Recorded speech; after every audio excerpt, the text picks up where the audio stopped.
There we go. All right, headphones are connected. Sorry about that. How's it going? I am well rested, way less tired than I was yesterday.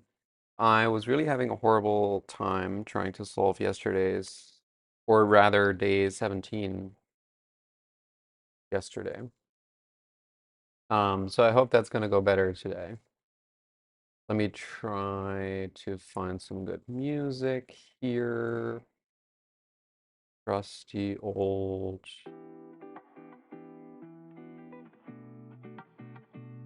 DMCA free music.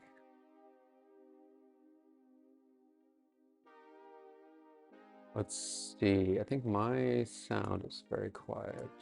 Okay, much better. How's it going? It's almost Christmas, which is very exciting. 4 days to go. It's the 21st today. Um, I wonder if this is going to be too loud, but I don't think so. I think the levels are good. It will take me just a sec here to set up.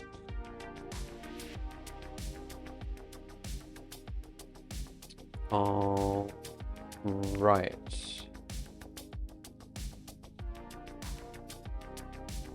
Close out of everything. I'm playing some Vampire Survivors, making some good progress towards the goals in that game. My neck kind of killing me, not gonna lie. Oof. Should have done some stretching today.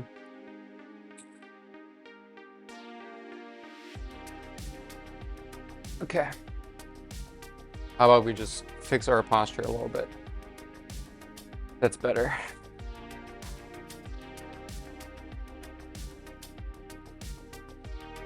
I'm not quite sure if this floor is gonna turn off the lights on me with like the motion sensor or if we're good, but we'll find out soon enough. All right, last thing, set up chat. Pop out chat. Put you over there. Make you very small. All right. And it's go time. So we go to Documents, Projects, Adds enough code, and open VS Code.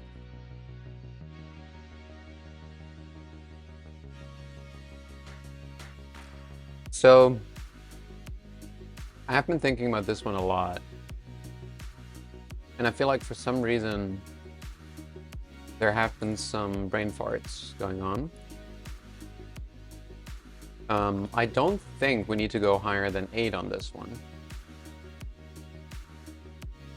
I think we always go to 8. And then I think the goal is to use, like we're trying to get to the numbers in order.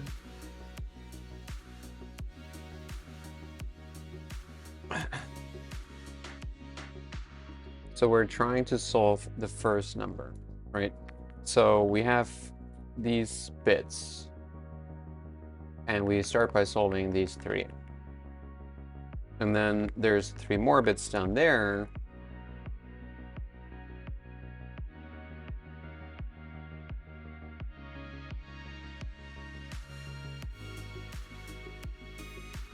No, I think we were solving it the wrong way around, because the first number, let's say we have like 12 bits or something, right? Oop, that's not right.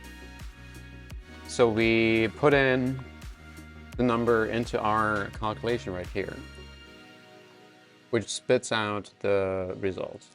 So we're trying to get to this number by taking a look at the first 10 bits. The first 10. This is our sliding window, right? Let's mark this one with this or something. Put all of this in a string or whatever. except no, we can't use a backslash. It's fine. We'll be fine. Okay, so this is our window. These bits are used for the first number.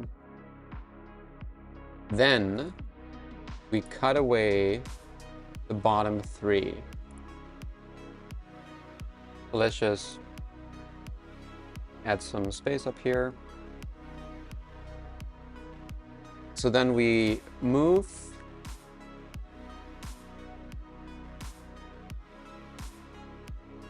this one 3 to the left, and we take a look at these bits, right?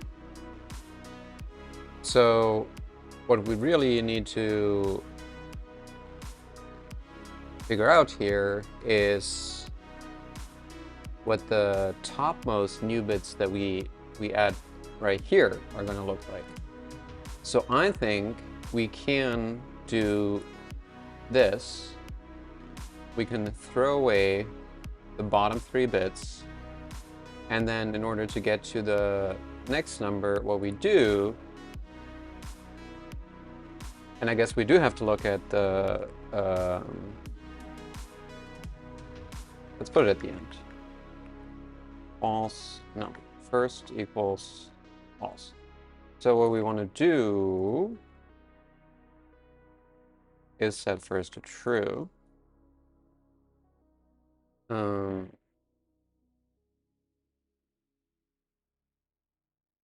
Maybe we just do this, you know.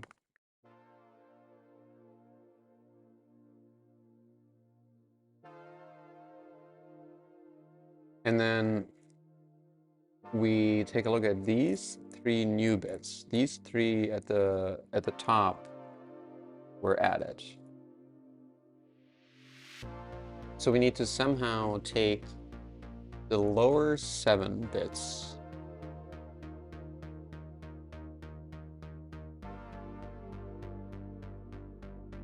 See, but now I really feel like we're doing this wrong, because the number we're going to get at the end is sort of optimizing for the lowest bits.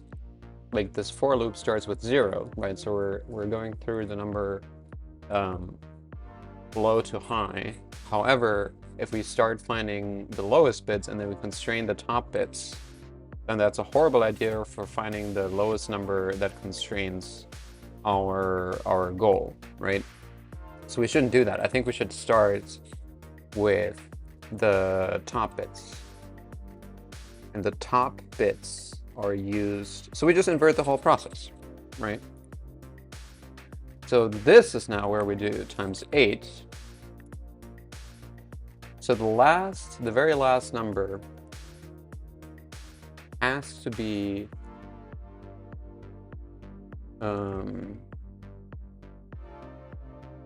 at the very end, we need to be left with 3 bits. That's for sure, because otherwise, at the end of this tape, at the end of the program, we're not going to terminate.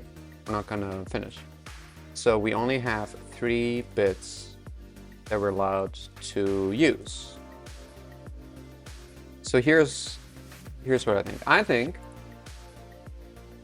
we should reverse the list. That's going to make it easier to start at the back. We always do for j in range. Let's skip this whole first shenanigan for now. I don't think we're going to need it. So we start with 3 bits, and then that number we do multiply by 8. But then how do we combine them? Let's see. So we start by taking a look at a window of only 3 numbers.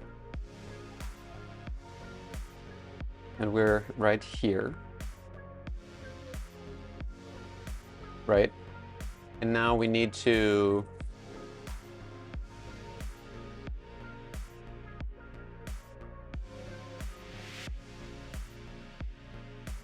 So we found these 3, and now we grow the number. How do we grow the number? Well, these 3 bits we get by dividing the previous number by 8, by shifting the bits. So the previous number looks like this. However, you know, the window also grows. We're taking a look at this whole thing. And the first 3 cannot change anymore. They're X'd out. But these can change, right? The new ones are the ones with the star. So we take the number we found before, we multiply it by 8. Now that's these bits.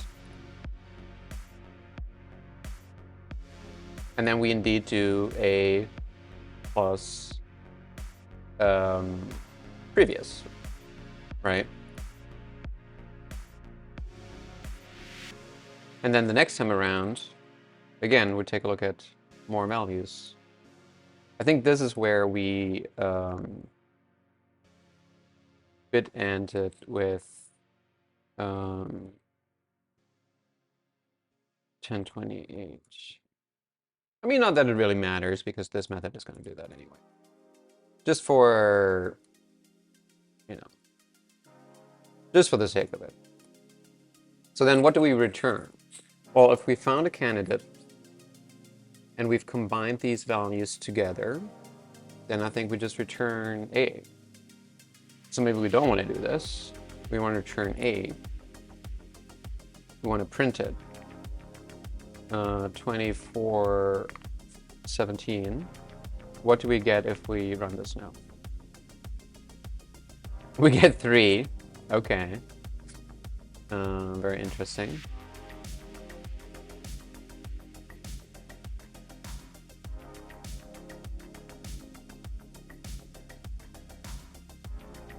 Are we not in day 17 right now? Pretty sure we are. Okay. Interesting. All right, all right, all right.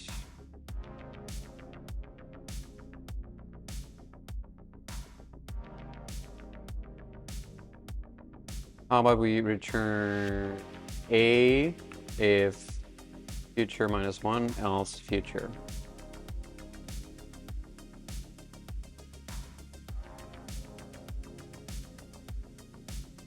That's more like it. Probably not our answer. I mean, it could be.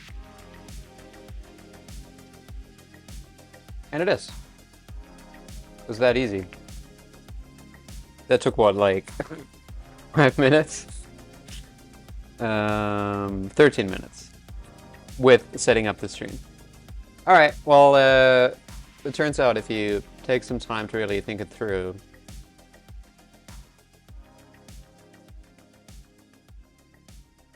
it's really simple.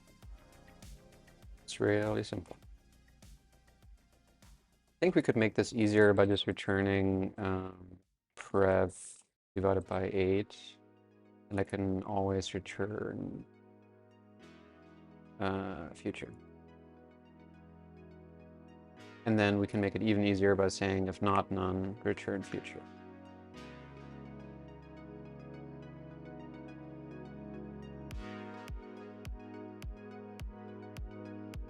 Yep, that's right. And then can we make it even easier? I don't think so. I mean, we could say that we do pref plus 8, you know, and then this is just A.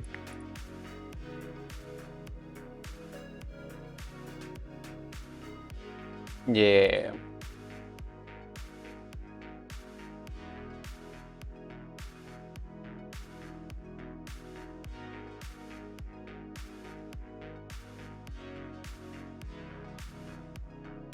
Okay, there we go. This is not gonna work for any arbitrary input because I have no idea where these values would come from in an arbitrary input. Especially since the 3, I think, was like a 5 and a 6.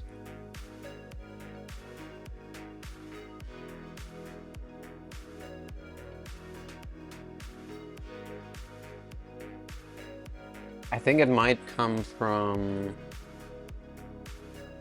you know, 5, 6. We could figure this out, I think. So the 8 is a given. Like the 8 is not going to be a parameter.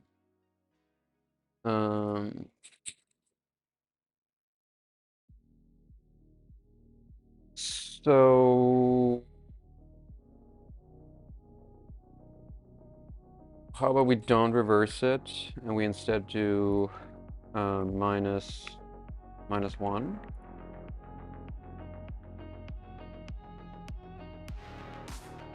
And then I think we can get,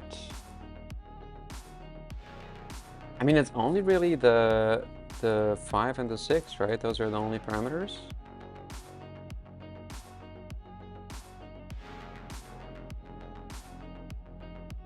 Yeah, I'm gonna code it for my specific input. It's probably not gonna be working for other people, but that's fine. So the 5 is gonna be at prog 3. Yes. This is gonna be a nums 3. And then the 6 is at 7.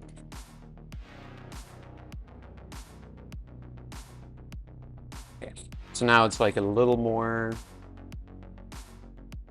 Oh, not prog, nums. Now it's like a little more standardized. Put this in here.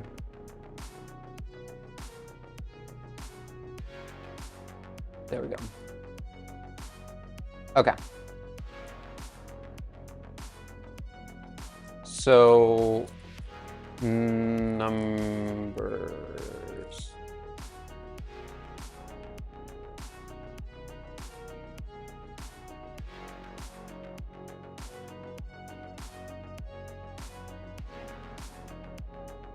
So let's do nums.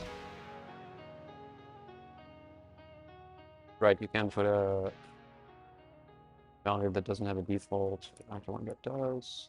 Let's put it in here. Okay.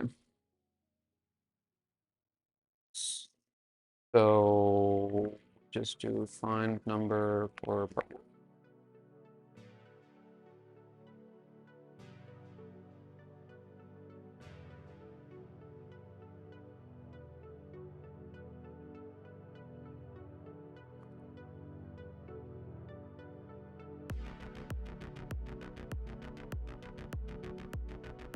We just return.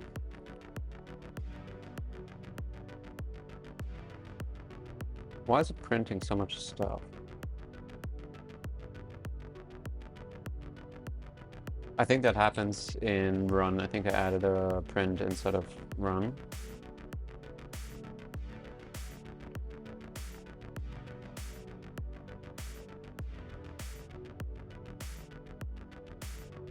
Yeah, there we go. Okay. Great. I think those were our 2 correct answers. 3630 and then 226. Great. At day 17. On to the next. You and the historians look at more pixelated, blah, blah, blah, blah, pairs of numbers. Oh my gosh. These give me, oh, this will not work. Okay. It's an XY coordinate.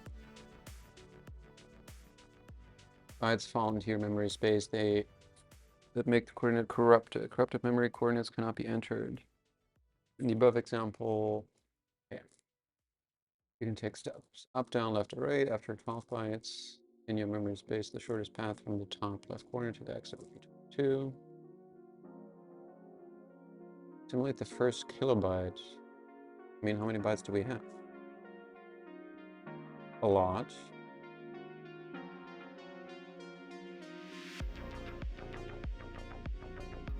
After 12 bytes. Are these 12 bytes? Probably.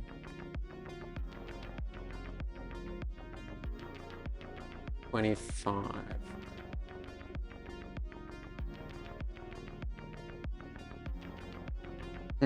So I guess well, let's start by parsing this.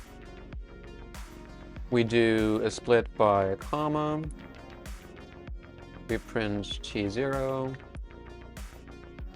We take a new A, which is a NumPy array of I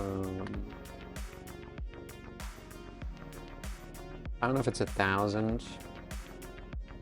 Let's do max x is max of x for x1t, and then we do the same for y.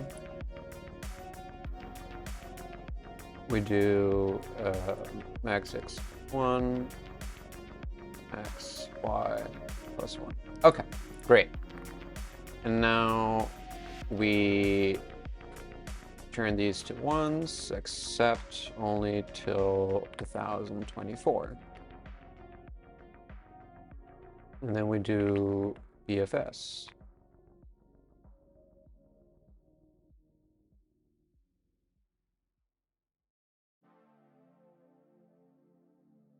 But what is the exit? How do I know what the exit is?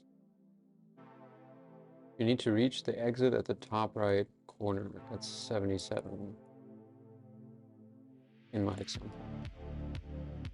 All right. Probably this.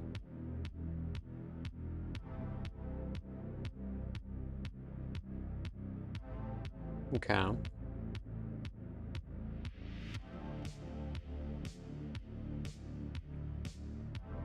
That didn't work. Because we have fucking diagonals in here again. Oh, I'm gonna lose it. Yeah, that's probably right. Alright. That might have won me a medal if there were no LLMs in the competition.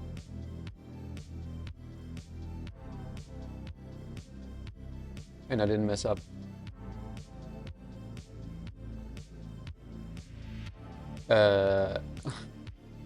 Adding diagonal movement to my movement set.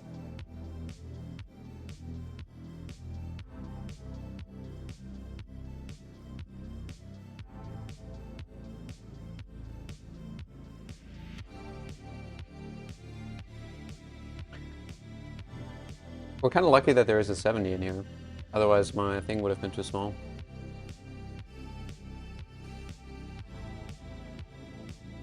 Let's take a look at part 2.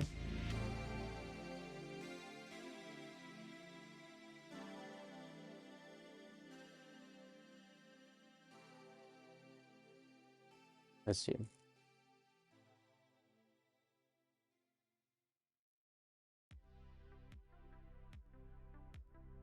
I just print it as a comma? That's kind of wild. Let's see. If is none, return print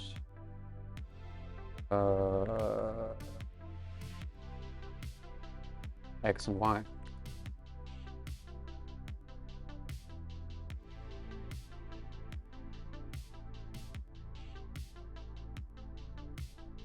What?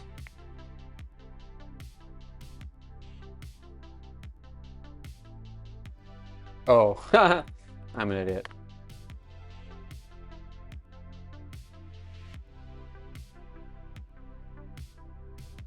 Okay. Could have made this faster. Let's see. This is X, Y. Enumerate. X, Y is equal to X. If I greater equals 10 to 24. Just a little bit faster. And I mean, it's still slow, but it's not so bad. I mean, where is this one? 2000. Yeah. All right.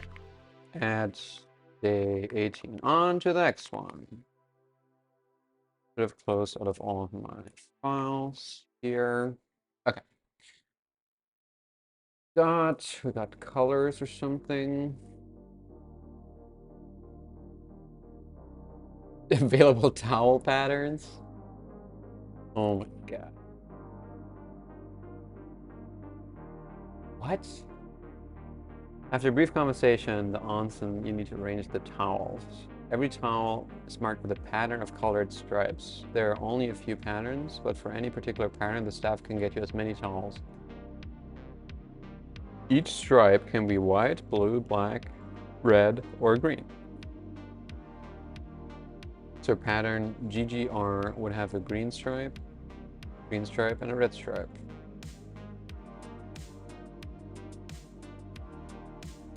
You can use any towel you want, but all of the towel stripes is exactly match the desired design.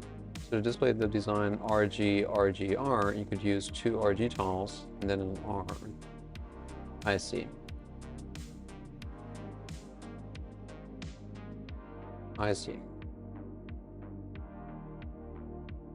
First line indicates the available towel patterns. In this example, which ones are possible? That's interesting. Okay. Huh. That is interesting. That is very interesting.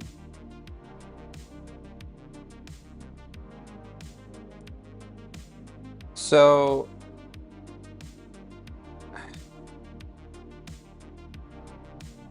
for every character,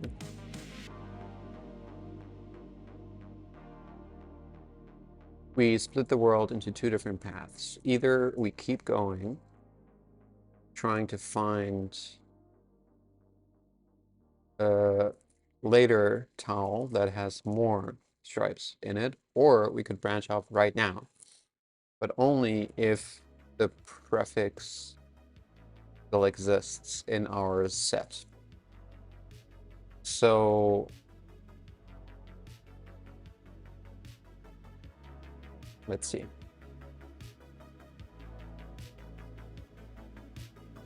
I'm gonna say we split by new line, and then we return S1 and S0. S0 we split by comma space, and then S1 we split by lines.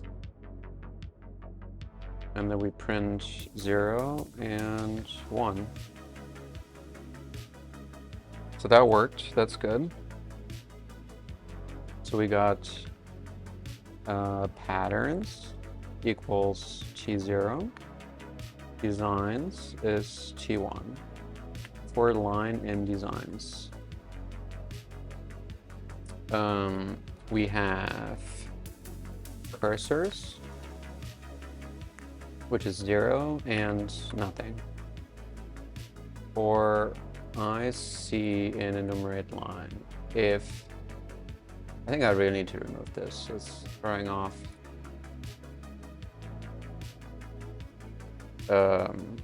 stuff. Okay. I don't think this is right. I think we also need this. Okay.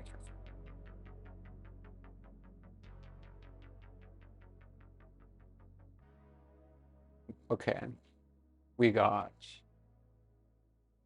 cursors is, I think this. For string and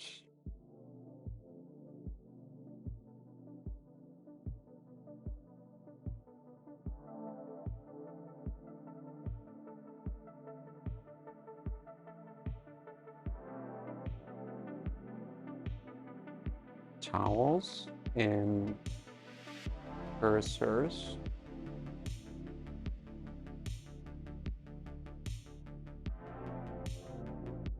String plus equals C.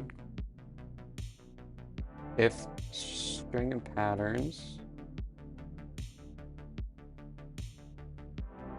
new cursors append string towels. String, perhaps? Towels is the ones we've previously taken a look at. All right.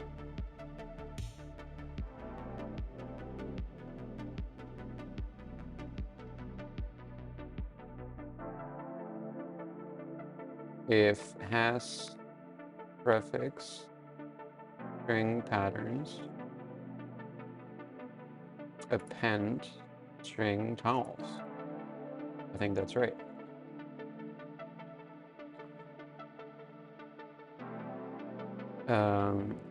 Possible plus equals 1 if any else, there we go, or string in new cursors. If any string equals empty, or string in cursors.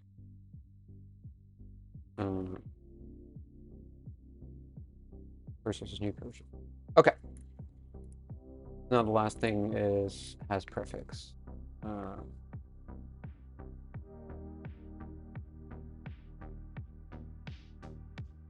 think so. All right. Do we want to just free ball it? Tiny chance this works.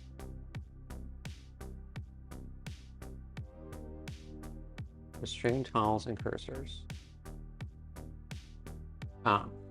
Yes, you're so right about that. New cursors append. Let's do tuples here. Makes it a lot easier to deal with, maybe, perhaps. I don't know. This is taking a while. I don't think this was the right approach.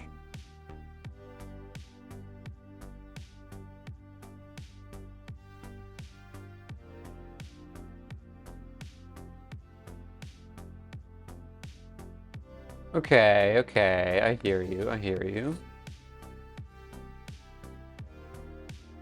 For character, I don't know why we do this whole index thing. I don't think we need the index, but it's, you know, better to be safe than sorry. So let's see, can we run it for the example? We can certainly do that. All right, AOCR. Still takes forever, huh? Come on, there's like 10 characters here.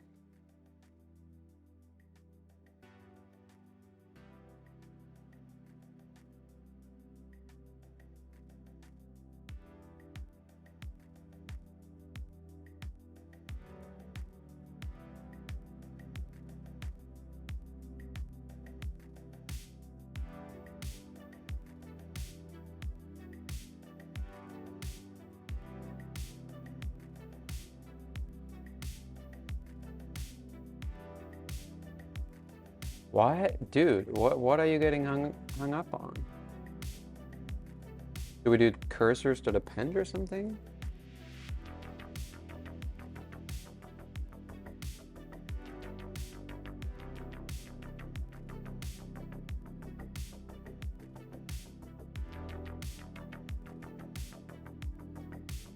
What is happening?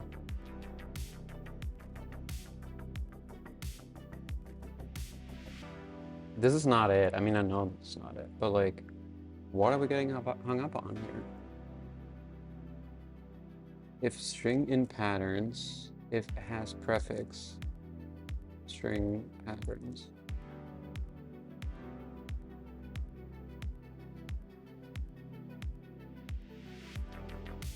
For P in patterns, if P starts with string. What the hell is looping forever here?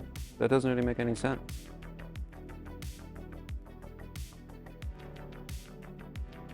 Like we're printing cursors. There's one, or rather two values in it.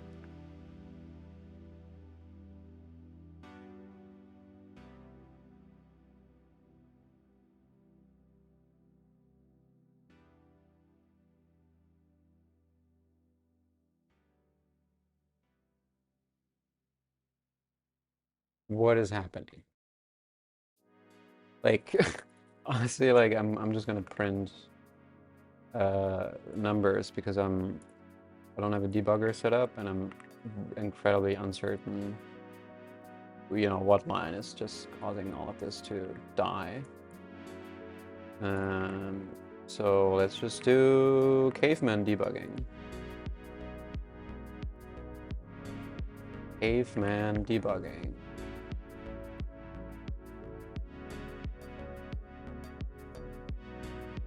One, two, three, 1, 2, 3.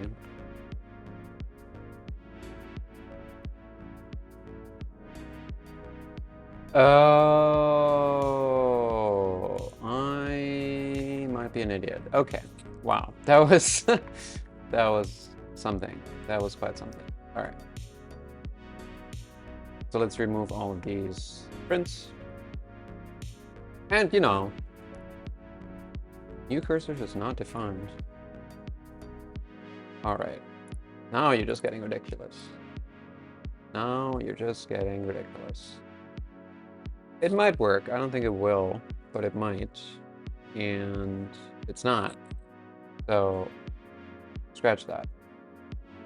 6, I think, is the right answer here. How about we just print the line and see how far we get? No, this is not going to work. This is going to work. Okay. We're not even getting beyond the first line because there's probably at every single character a bazillion different ways to splice it. Huh. That's interesting. It's very interesting.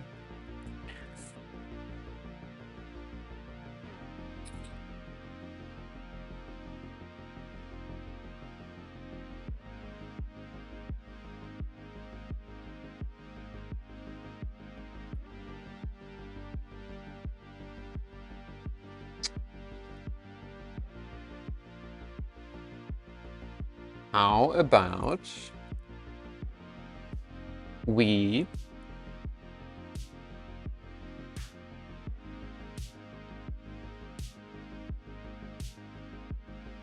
Is this possible? Yes.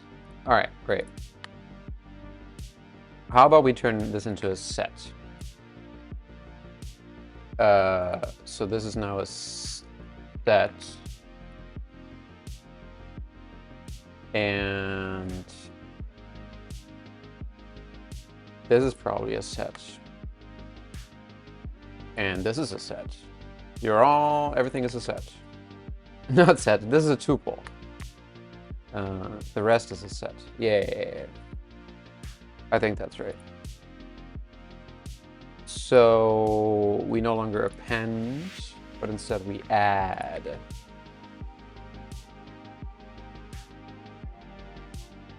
Not any better. Which, you know, fair. Fair.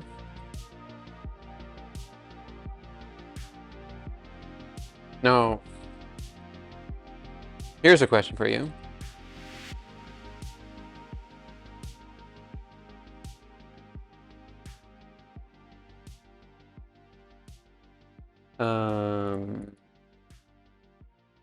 How about we will need this. We will need this. Like the information which tiles we've taken for part 2. I'm almost certain. So let's just like sort it. And then hopefully this is gonna Resolve itself? No, it is not gonna resolve itself. Like, how many cursors are we talking here, really? Is it like millions? Bazillions? Yeah, this is growing too fast. All right, better idea. Scratch all of this. Cursors is only a set of an empty string. And then we don't have any towels. There ain't no towels.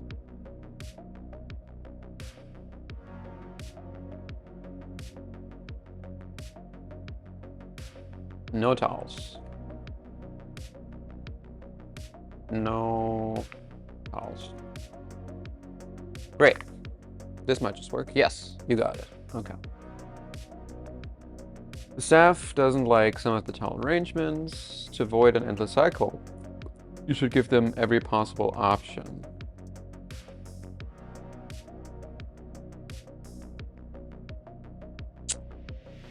Amazing.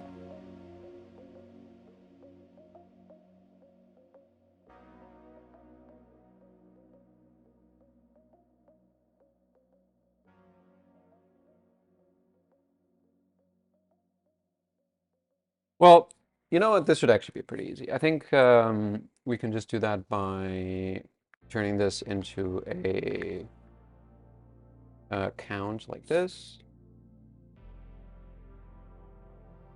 And then I think we do old string count in items.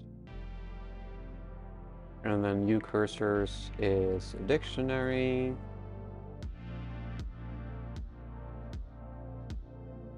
And then I think we do new cursors.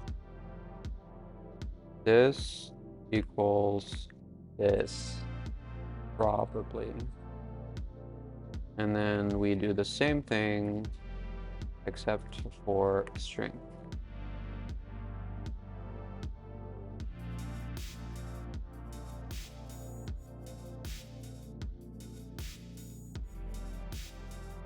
$16. And then I think we do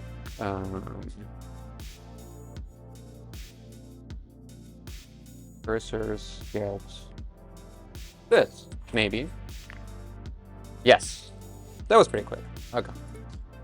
So let's just go back in time before I turn it into a dictionary. And this was actually hard. Yeah. All right. Oh, there's a lot of printing going on. I don't know I want that. Whoopsie daisy. I think there's still printing going on. Up here. Yeah. Okay, great. 6 and 16 sounds about right. And then with solve set to 1, we get this large number and this large number. Okay. That's pretty good. That went well. That could have gotten me a leaderboard position, perhaps. I mean, it was very easy, though. That was a very easy day.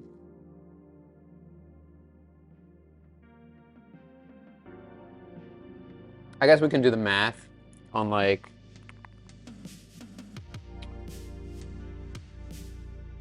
took me 18 minutes, a little under 18 minutes. And then the leaderboard for day 18. Is this 18 or 19? 19. There's a dying lamp. Wow. 3 minutes. 3 minutes. Yeah, the leaderboard is over, dude. This has to be all LLMs. This is insane, dude.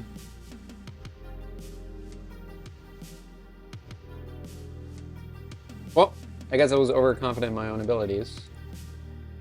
I did get part 2 in less than 2 minutes after part 1.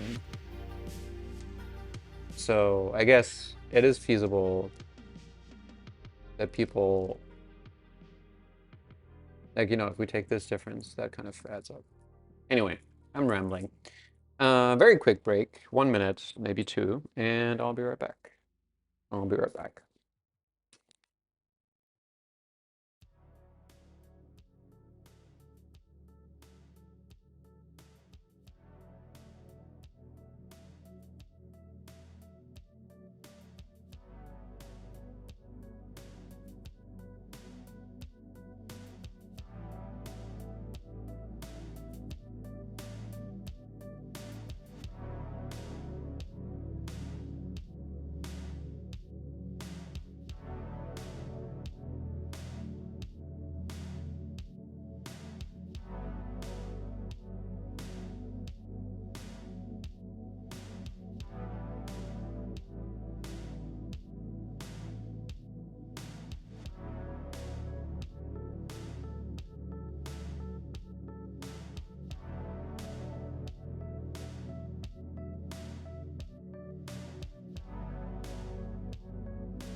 Ugh.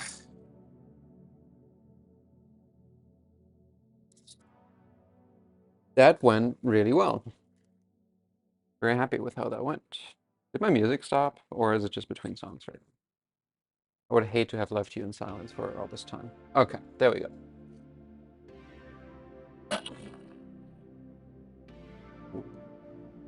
Wow. That was a little unexpected. Okay.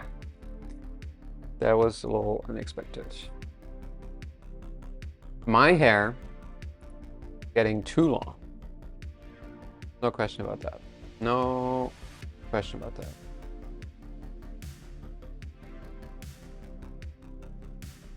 Wah.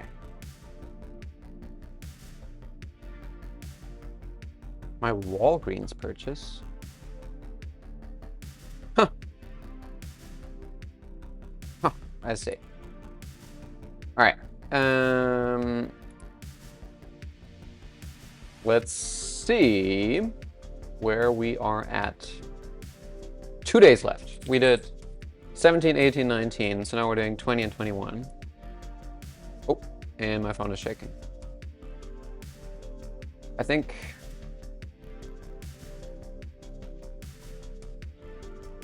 yeah, it's causing a little bit of shake. It's fine. We'll figure it out.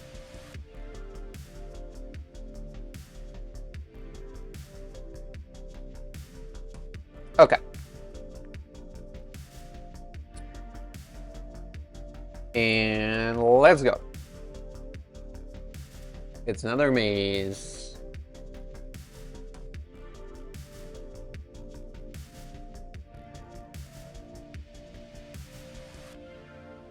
Interesting.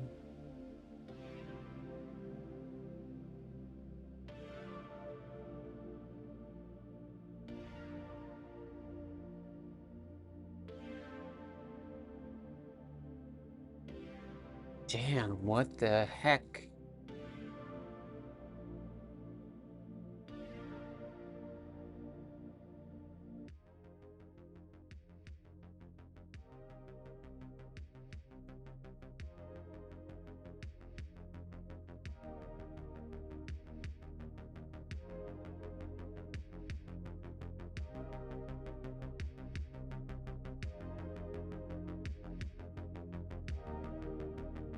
Well, first thing I'm doing is removing the diagonals.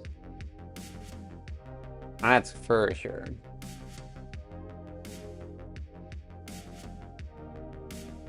I think I'm just going to quickly do the parsing here, because why not? Why not?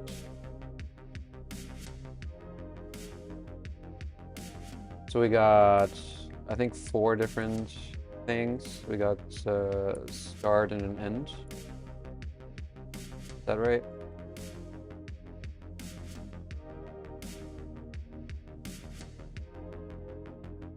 Yeah, walls, start, end. And then we do a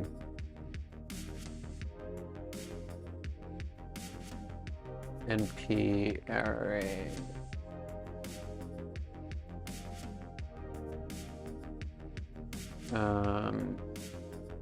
Zip of NP where t equals, 3 and 4.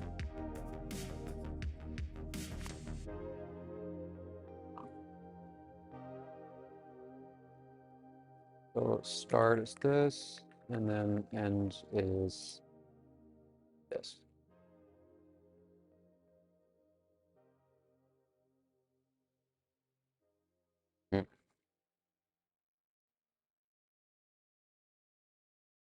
I think we're gonna just turn it into a tuple. Is a zip indexable? Probably. Nope. Great. Great.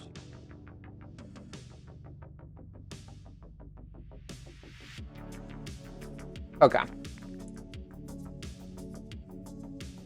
Yay.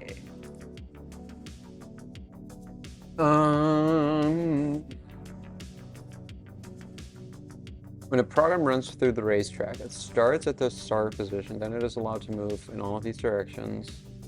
The goal is to reach the end as quickly as possible. In this racetrack, the fastest time is 84 picoseconds because there is only a single path from the start to the end, and programs all go the same speed. The races used to be pretty boring.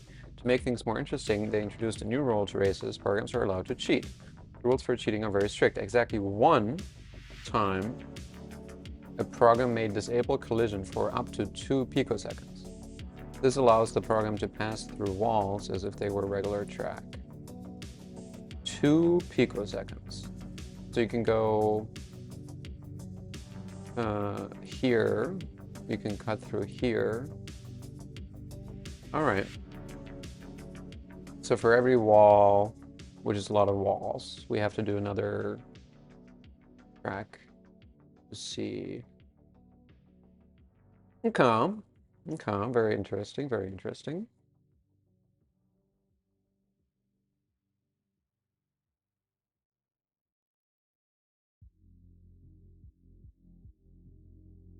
At the end of the cheat, the program must be back on normal track, otherwise it will receive a segmentation fault.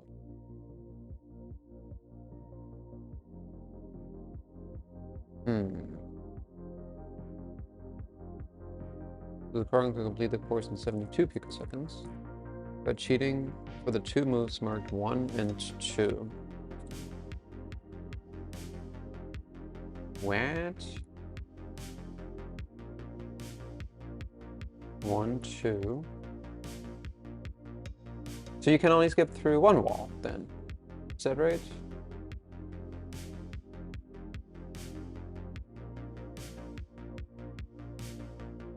It really feels like you can only move through a single wall.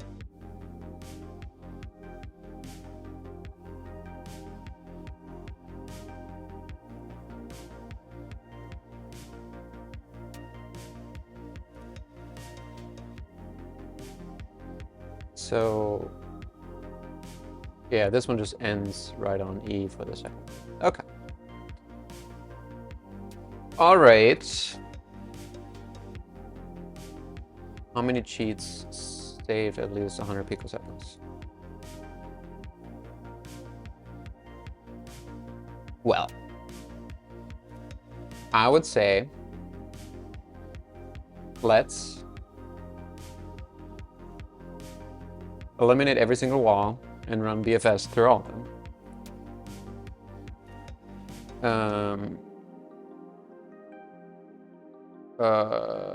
def for t is BFS of start uh-huh mm-hmm mm-hmm print score t. So that works. So we got a baseline, and then for x and y in np.where, I think it's a zip angle, np where t equals 1, t equals 0, new score if is not none, and new score less than, I'm doing 20 right now, I think. Yeah. New score less than baseline minus 100, I think. I think it's less than or equal to. Sheets equals 0. Sheets plus equals 1. And then set it back to 1, and then print sheets. Yes, I didn't mean t. It might take a second here, but I don't think...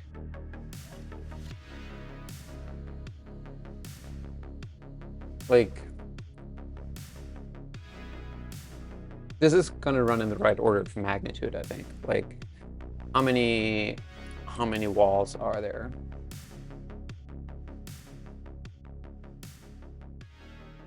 $10,500.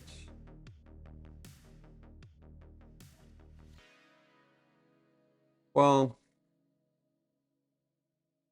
I could probably make this a little more efficient by ignoring walls that are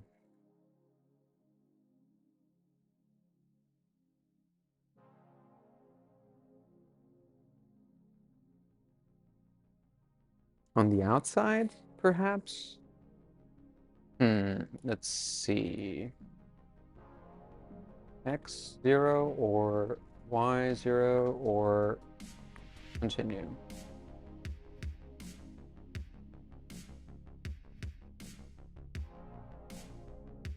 The question was save at least 100 seconds, right? Yes. Yes, yes, yes, yes.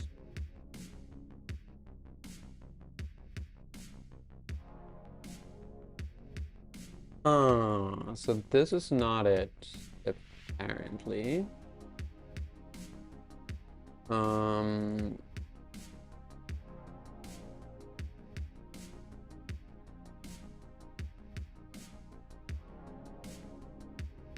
What?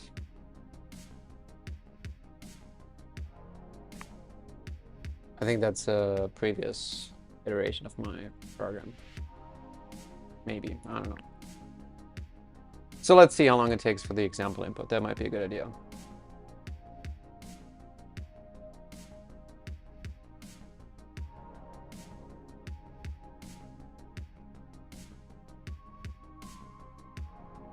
Zero. Well, you can save 100 picoseconds in a maze that's this small.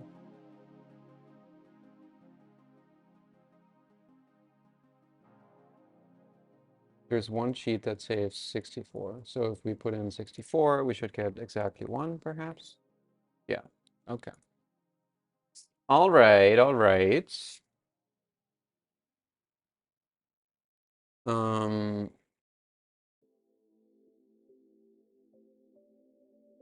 How about this?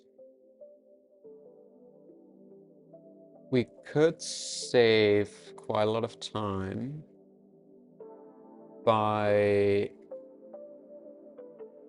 getting the distance from every spot to the goal. So we can find the shortest path from every single spot pretty easily, because this seems to be a linear track without any decision making involved in it. And then we just see by cutting. You know, cutting basically means we take, like every wall has at most 2 orthogonal. Is that true actually? I think so. Every wall has at most 2 empty spots on opposite sides of it, either top down or left right. So we can just calculate the distance to the end from the start, the distance to the end for every single spot by just keeping track of it in our BFS. And then we just go through all the walls, we check if it has exactly 2 empty spots next to each other, and then we check the distance for those 2 spots, and then we calculate the difference, and that's how much we save in that sheet. That's going to be the right solution here. All right, so how do we get there? Well,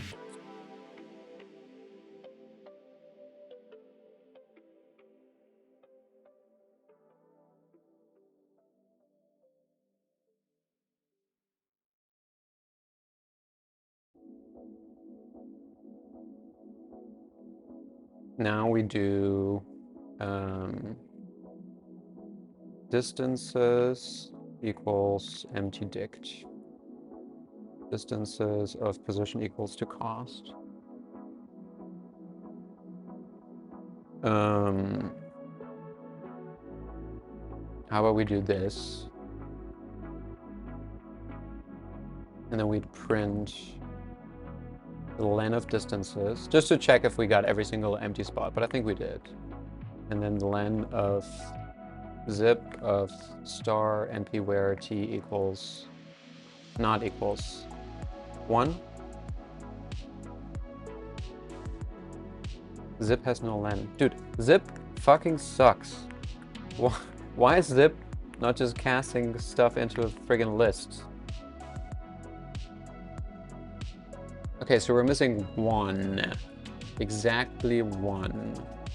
Which probably happens here.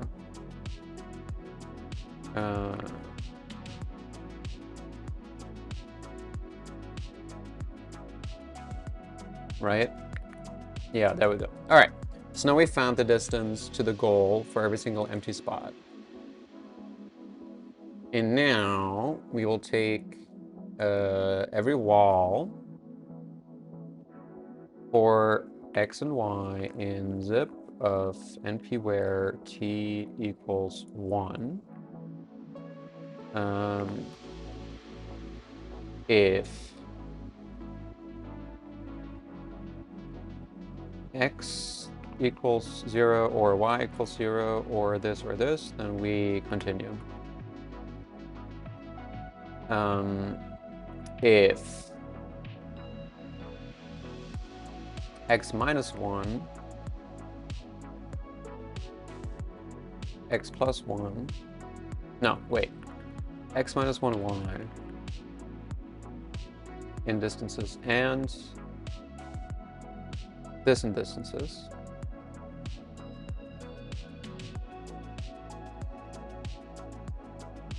Continue. Let's see. So we got x minus 1, x plus 1, y minus 1, y plus 1 in distances.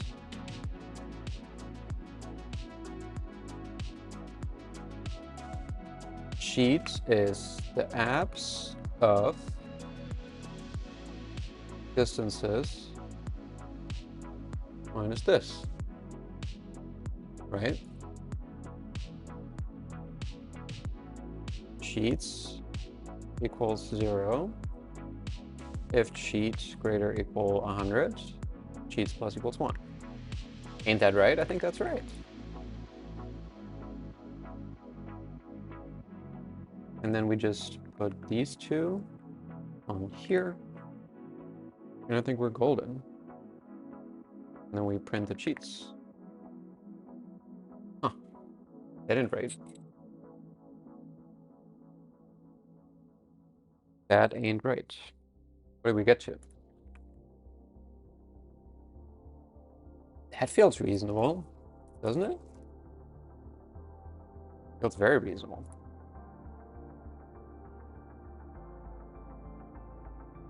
Okay, so we're getting the right answer for the example input, but not for the real puzzle. Once again.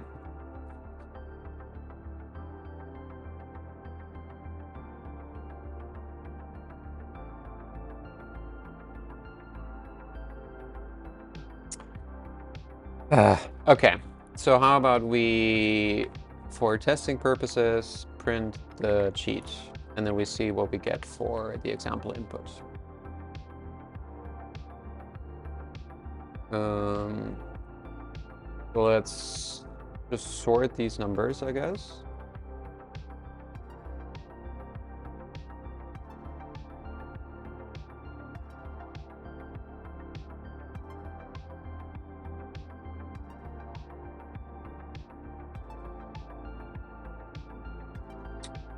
And let's take a look. There are 14 that save 2 picoseconds. That's not really what I'm getting here. Ah, you know what? I think we need to subtract 2 because it takes 2 steps to pass through the wall. That's right. That's right. I bet that's it. Yes. Okay. Yes, yes, yes, yes.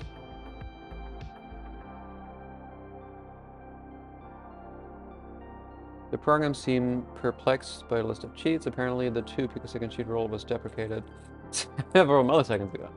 The last version of the cheating rule permits a single cheat that instead lasts at most 20 picoseconds.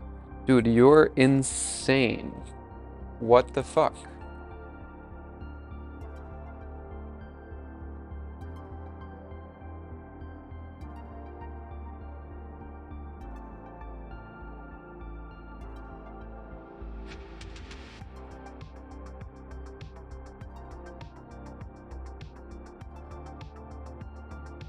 Oh my god, that's insane. That's like impossible to compute. How many people got this day? Day 20? What? Okay. So most people weren't struggling with this one at all. Why am I struggling so much? Um, huh.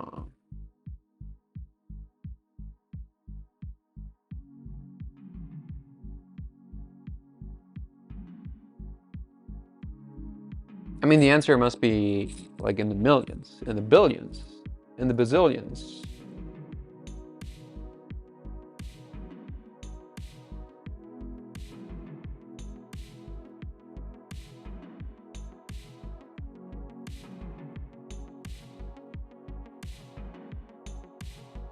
Cheats don't need to use all 20 picoseconds? What? Dude, this seems so difficult.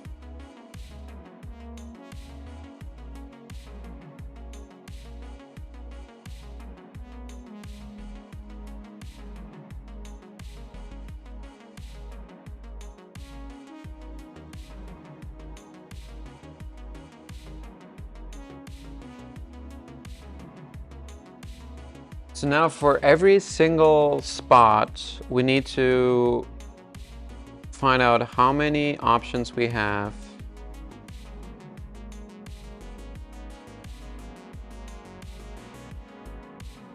I guess it's not that difficult, is it?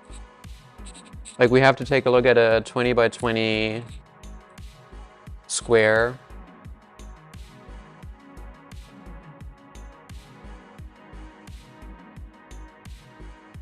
Let's see. So for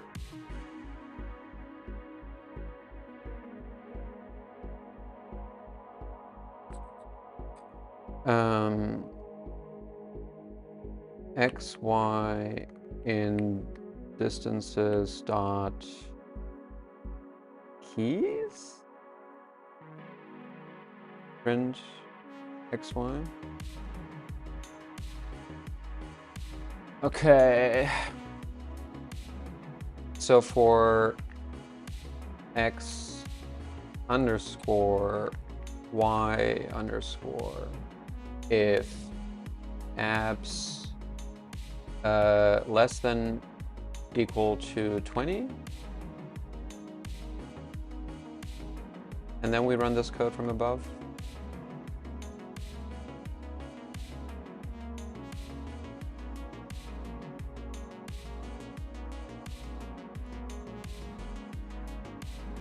So we do dist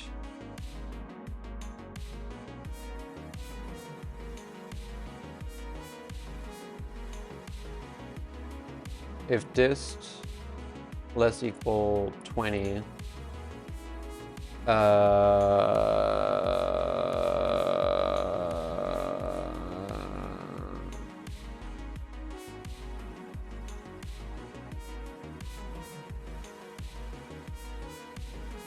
I think we don't do abs anymore. I think we just do this. And then we do distances of x, y, distances x underscore y underscore. For x, y in keys, dist is x minus x plus y minus y. This minus dist. Cheats equals 0. Run cheats? I don't know, maybe. Could work. I mean, it could take up to like 10 seconds, but I don't think it should take too long. We're only really taking a look at not that many pairs. Okay, yeah, we got it. Wow. I feel like that was pretty fast.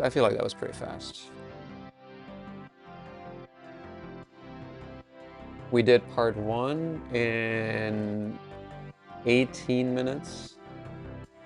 And part 2 in a total of 23 minutes. 18:23. How does that measure up?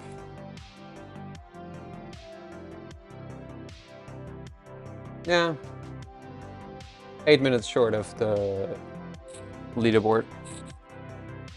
That makes sense. That makes sense.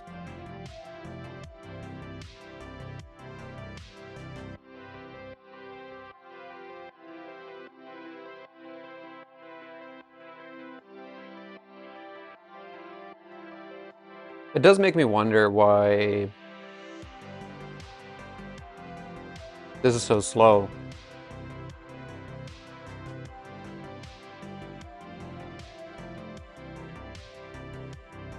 I guess 20 by 20 is 400.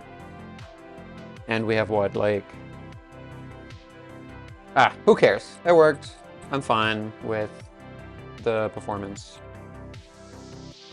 And let's move on to the final day, which is day 21.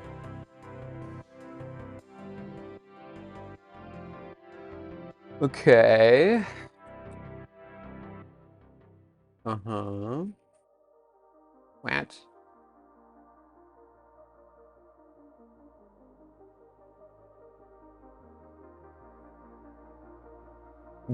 What?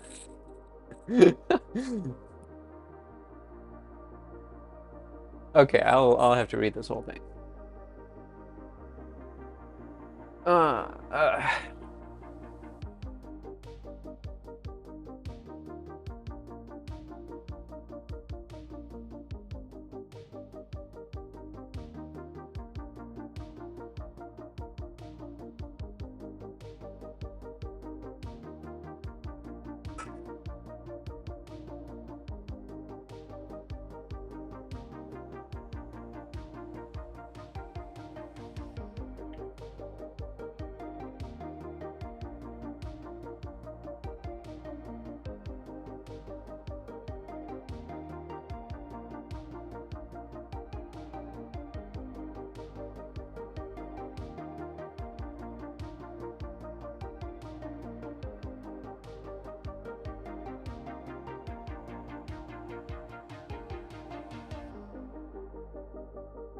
Mm-hmm.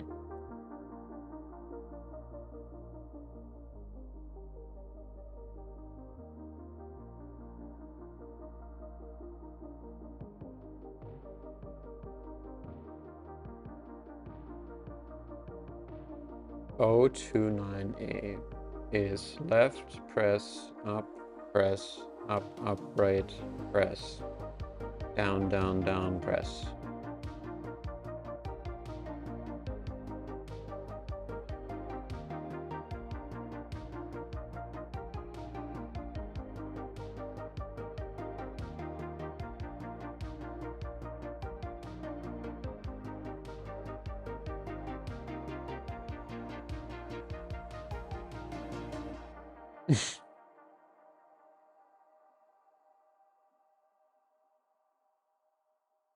A second different directional keypad remote control is used to control this robot in the same way as the first robot, except this one tapping on a directional keypad instead of a numeric keypad. There are multiple shortest possible sequences of a directional keypad button presses that cause this robot to tell the first robot to type O29A. One such sequence is down, left, left, A, so that we press left, which is the first one in this sequence. Okay. The second directional keypad remote control is at -40 degrees. Another robot will need to, oh my, you gotta be kidding me. Ah.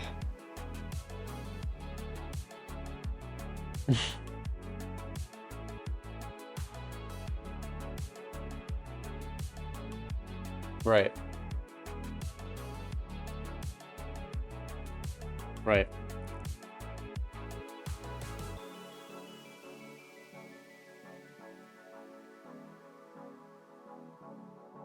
If a robot arm is ever aimed at a gap, the robot will panic unrecoverably. Oh my gosh.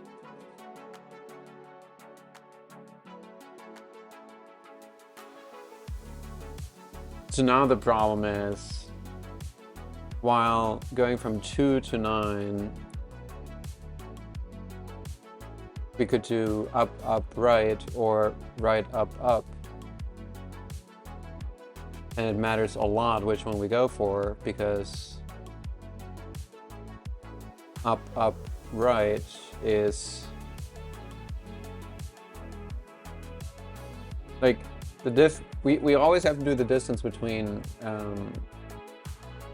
up, right. Like if we first go up and then right, we have to do this and then this. But let's say we wanted to go from 9 to 1, then it makes much more sense to start with the down presses and then do the left presses. So we would do down, down, left, left instead of left, left, down, down.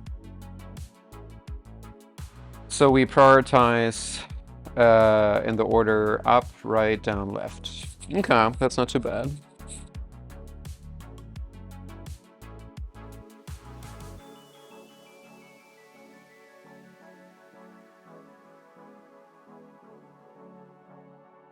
And we can never go here.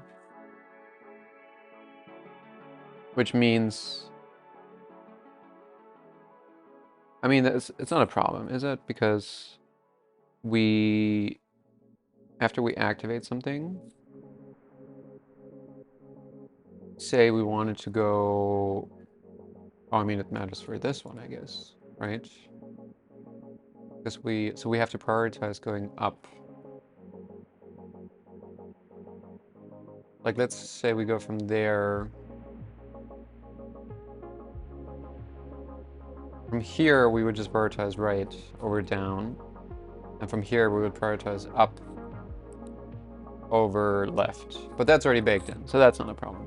But let's say we're here, and we need to go here.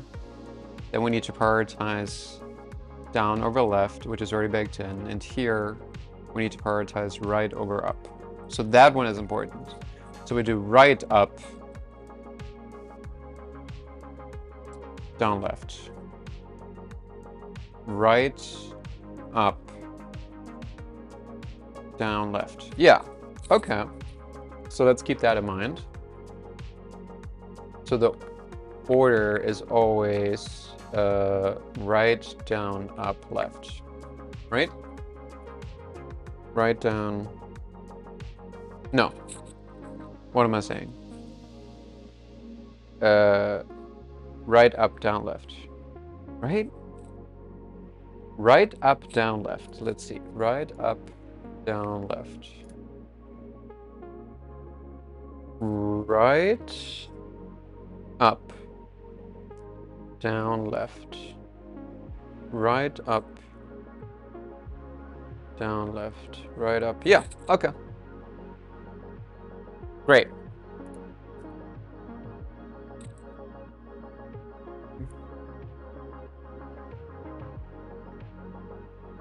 To unlock the door, 5 codes will need to be typed on a numeric keypad. For example, for each of these, there is a shortest sequence of button presses you could type to cause the desired code.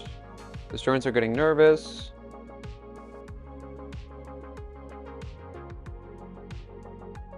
You find the shortest sequence of button presses necessary. The complexity of a single code is equal to the result of multiplying these two values. The length of the shortest sequence.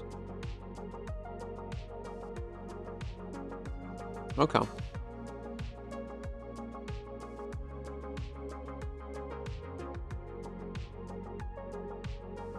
Okay. Find the fewest number of button presses you'll need to perform in order to cause the robot in front of the door to type each code. What is the sum of the complexities of the 5 codes in your list? All right. This kind of sucks.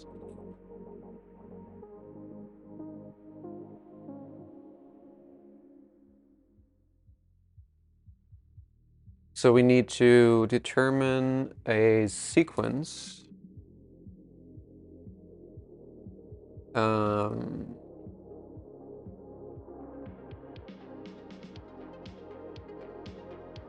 Of movements to get from one point to the next.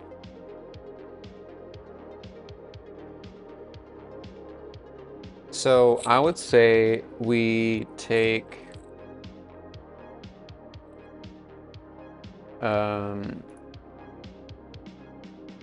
we have key A, which is 7, 8, 9.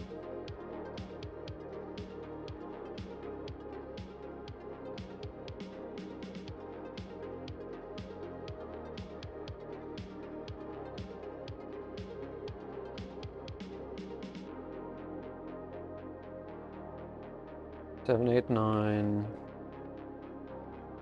4, 5, 6.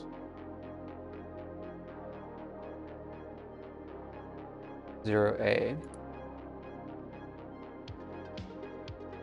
And then we got key B, which is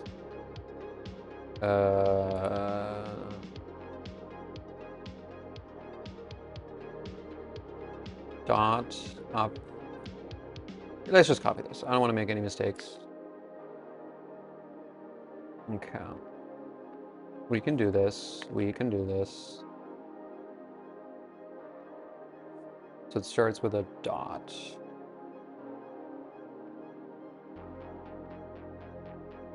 Starts with a dot. Starts with a dot. Starts with a dot.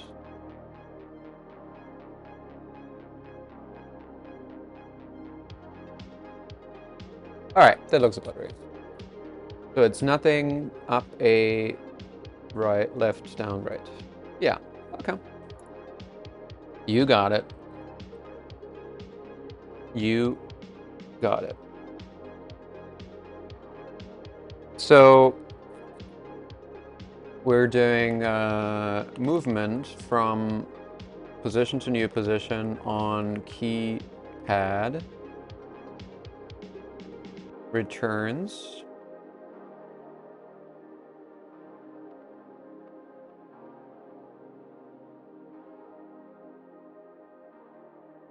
If position equals new position, return nothing.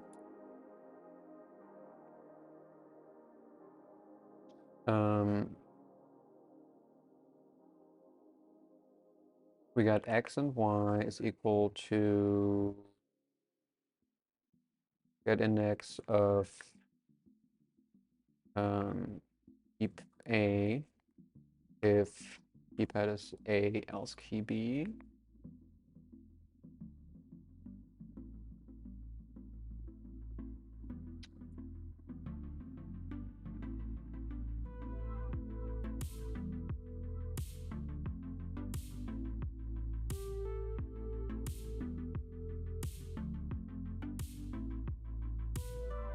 And then let's do this with underscores for button underscore. If button equals new button, then return empty. X and Y. Okay.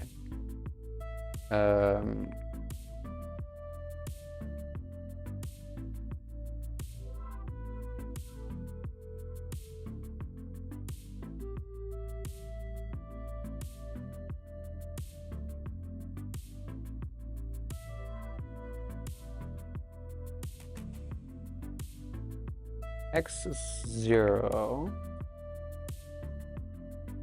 for C and keypad if button equal to C, return X, Y.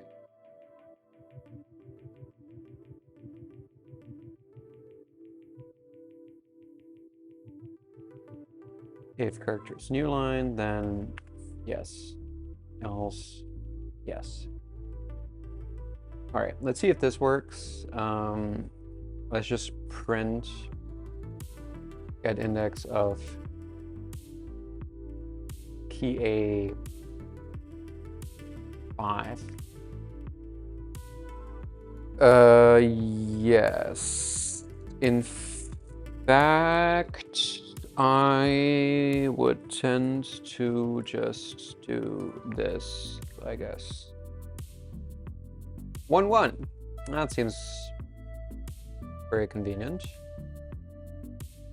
Well, let's find the A on, what the hell was that?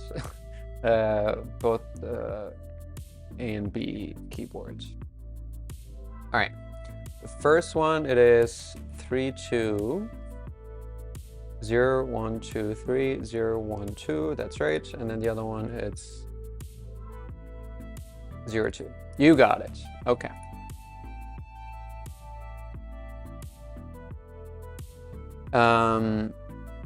I think we should probably pre-compute these.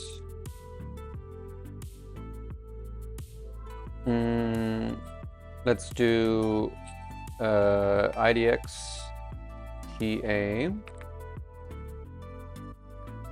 which is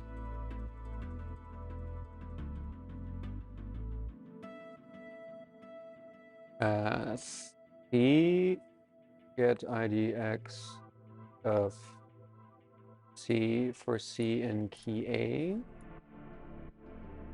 if it's not new line.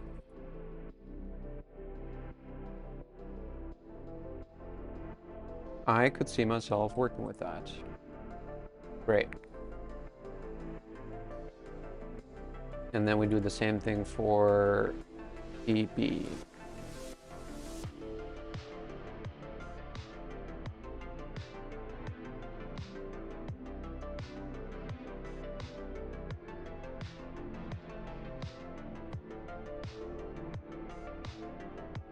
Let's see if this works. I think pre-computing this is going to be a good idea. Okay. So let's just do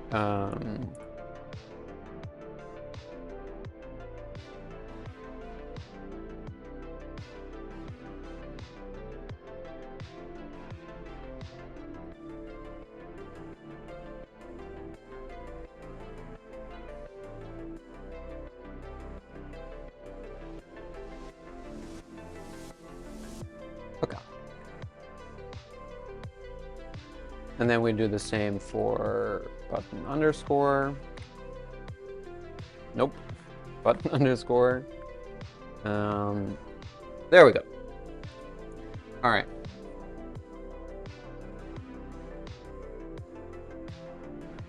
Now let's take a look at this one.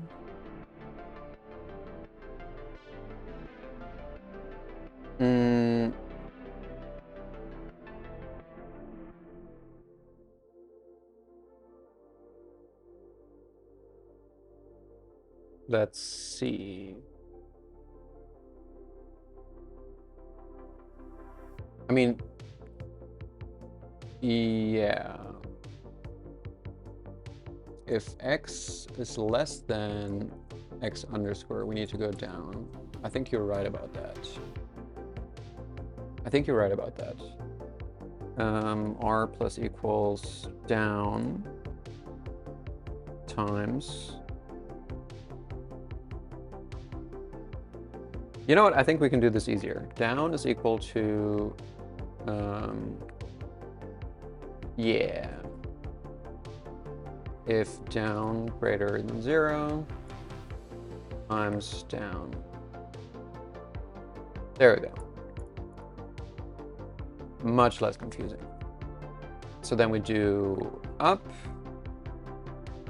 left, right, and we'll fix the order in just 1 second.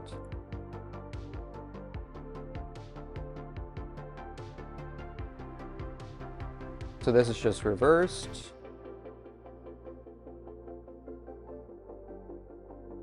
And then we do all of this with y. Right is going to be this, and I think this is going to be this, right? And then up is this character, left is this little guy, and right is this little guy. All right, down is new position of x minus old position of x. If down is greater than 0, then we return the v character times down. Up is the inverse, and if up is greater than 0, we return the up caret. Left is, let's do right first. Right is underscore the new position minus the old position on the y-axis. If it's greater than 0, we add right to it. Yeah, that's right. All right, let's fix the order. And we do right first. Then we do up. Then we do down, and then we do left. You got it. All right, perfect. Perfect. So now, let's see. For line in T, for C button in line.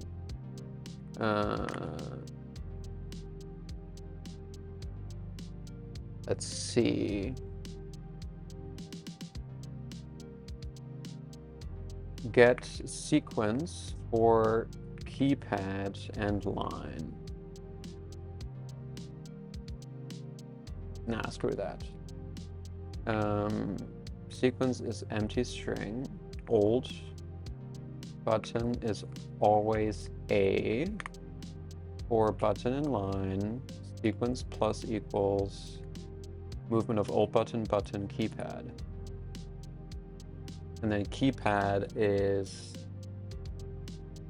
always either A or B. Right? Right.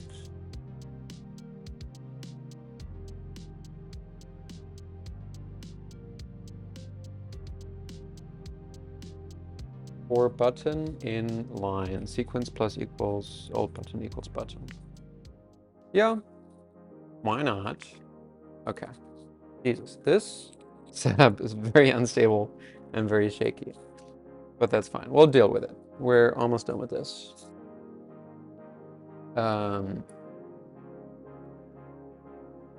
Sequence is get sequence A line.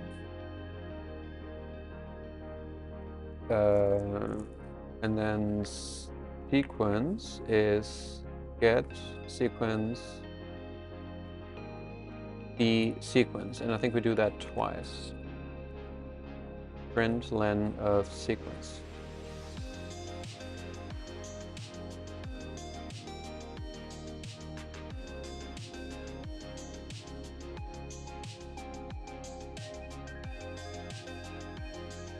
Now that's not right. I think I'm missing one robot.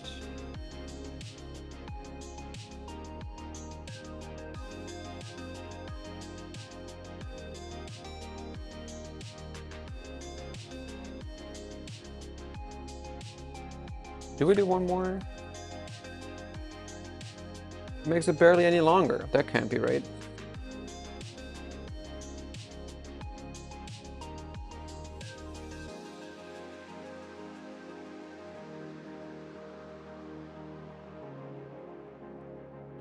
Okay, let's see. So we need to add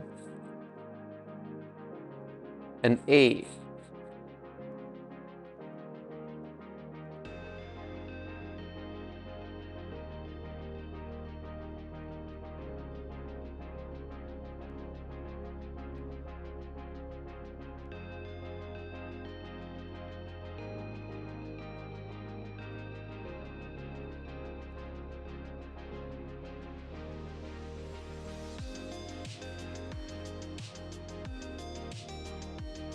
We need to actually press the buttons. Like right now, I'm just going to 803A, but that's not right because I need to move to 8, and then I need to activate it.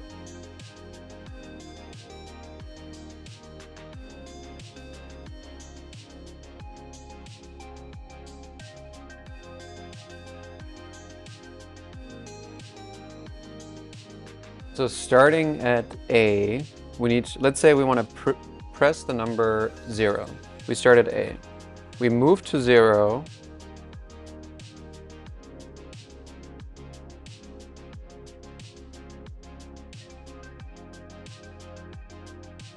Press A.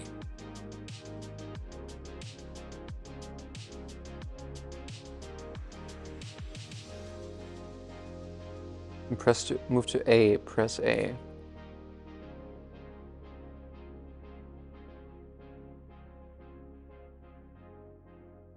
So it's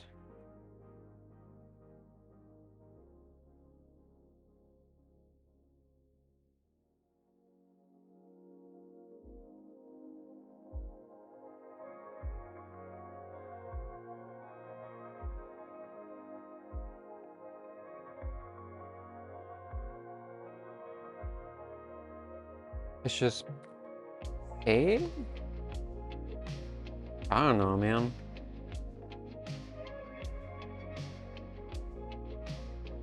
Let's see.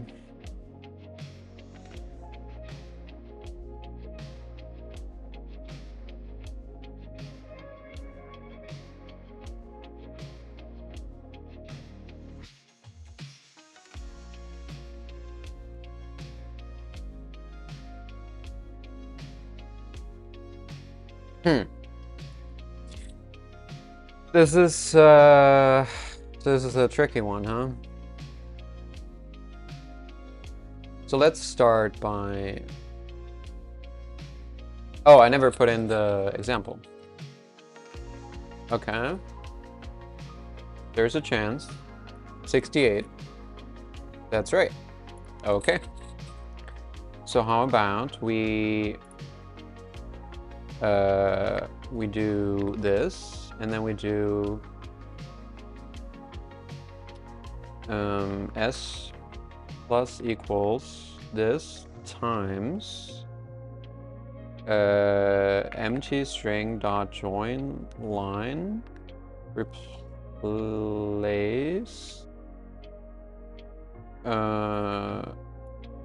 a with nothing, and then we do int, maybe, perhaps. List object has no replace.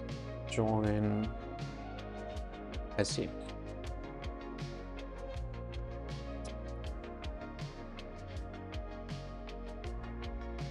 Print S. Maybe.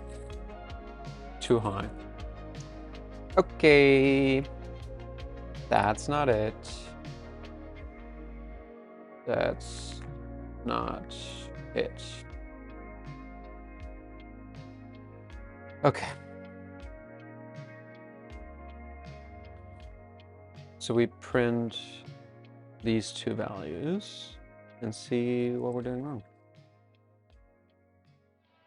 68 times 29, 60 times 980, 68 times 179, 64.456, and 64.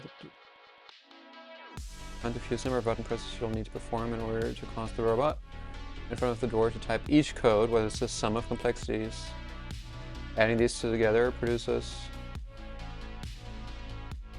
How am I getting all these right? Am I stupid?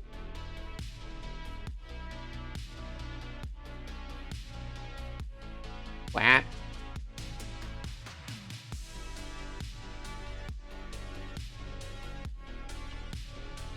Wait. Sanity check.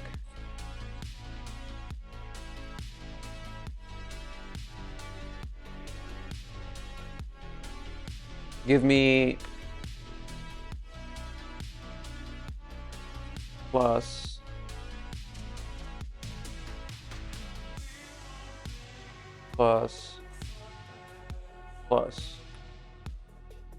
126.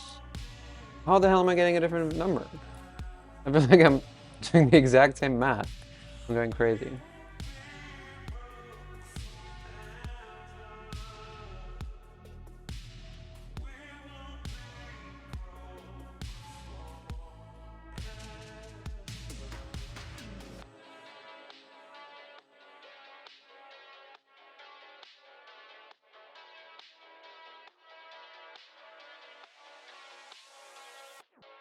Dude, what is going on?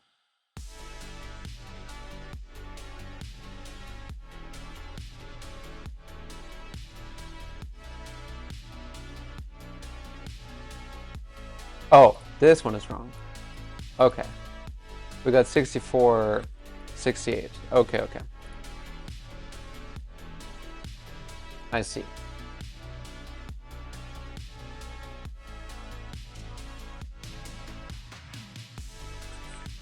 I see.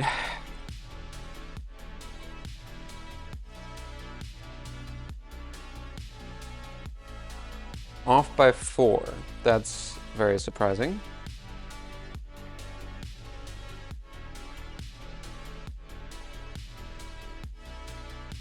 Did we do the order wrong?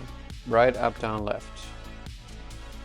Right, up, down, left.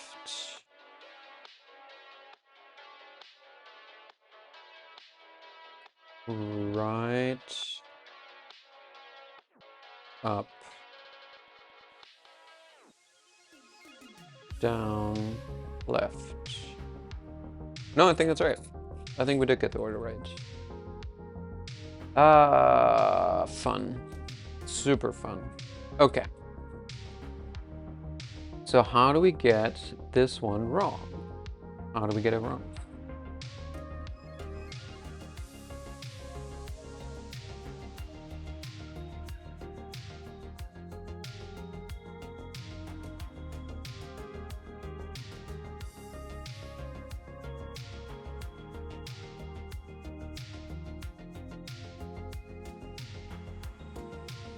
Let's print the sequence and see how we got it wrong.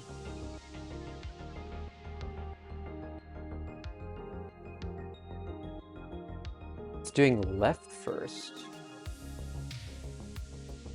Left, down, left? We do down, left, left. Okay. You know what, let's just copy these and get them in an editor next to each other. Okay.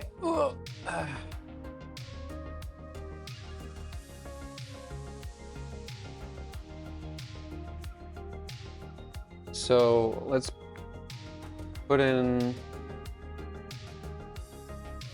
How are we gonna do this? Let's put in a space after every A press.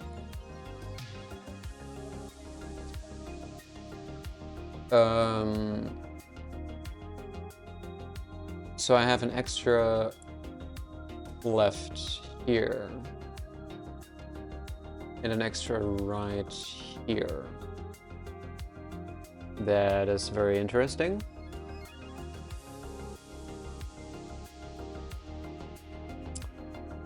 I wish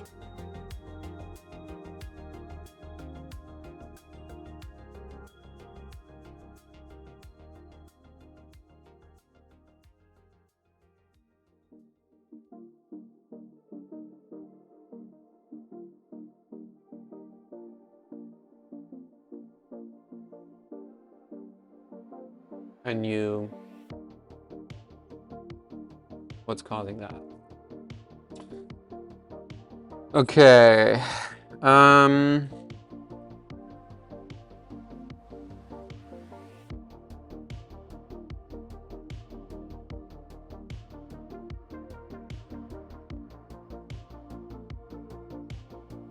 Well, this sucks. This is going to be very tricky to debug.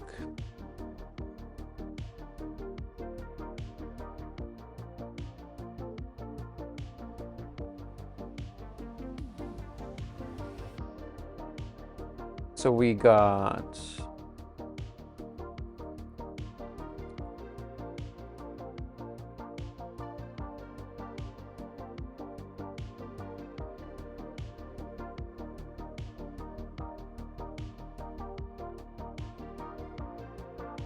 wrong keypad.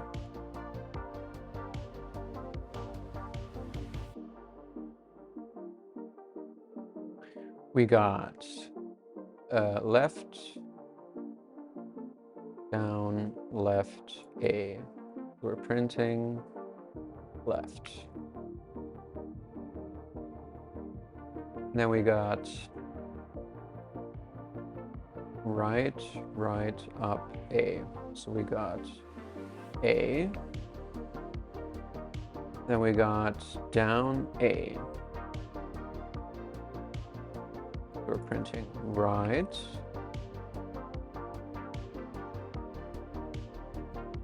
Then we got up A. So we got A. And now the differences start. So we got left, down, A. That's down. Whereas I'm doing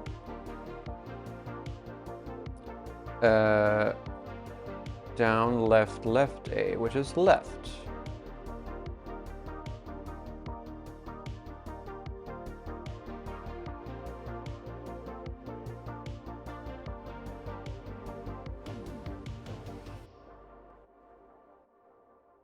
That is interesting, interesting. So that is probably the difference between these patterns. I mean, let's just keep going, shall we? So from down, we do left A, which is left. Then we do A, which is left. Then we do right, right, up, A, which is A. We do A, then we do right. Then we do left, up, A, which is up. Then we do A, right, A, left, down, A, right, up, A, left, A, down, right, A, right,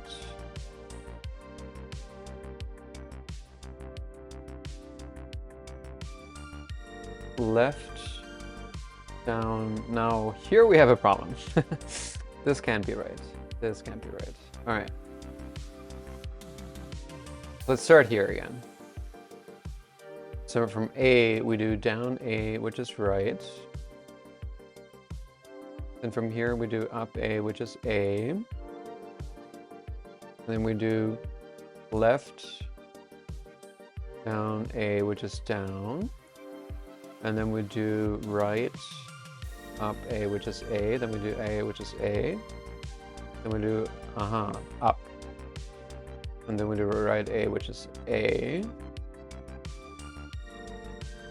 And then we do left, down, left, which is A. Left, down, left, which is A. Then we do right A, which is down. Then we do right, up A, which is A. Then we do A, down A, right. Left, up A, which is up. And then right A, which is A. All right.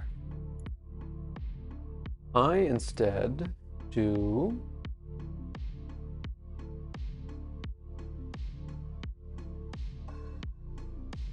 these are mostly aligned, I would say. Mostly aligned, I would say.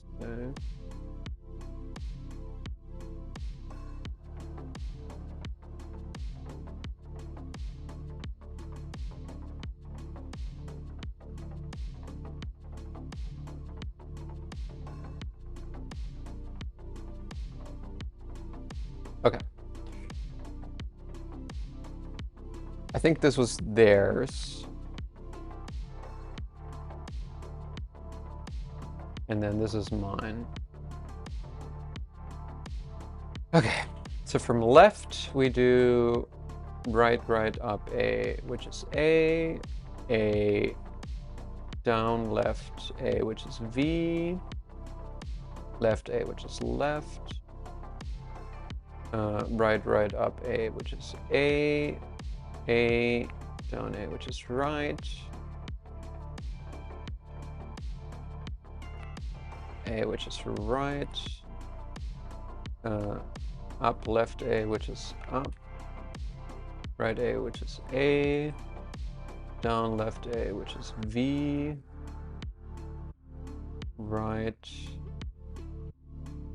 up A, which is A is A, left A is up, right A is A, down left A is down, right A is right, right, and we messed up.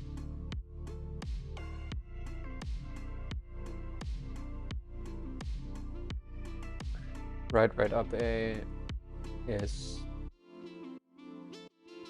A, down A is right, is Copilot learning, up left A is up,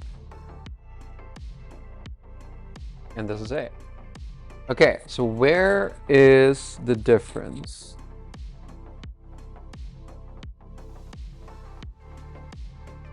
The difference is it's doing...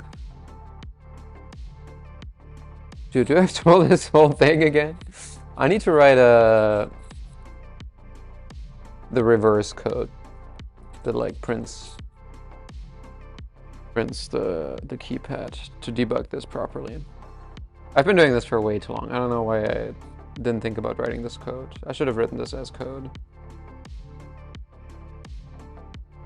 All right, fuck it. We write the inverse method. Def print movement. So we got a sequence.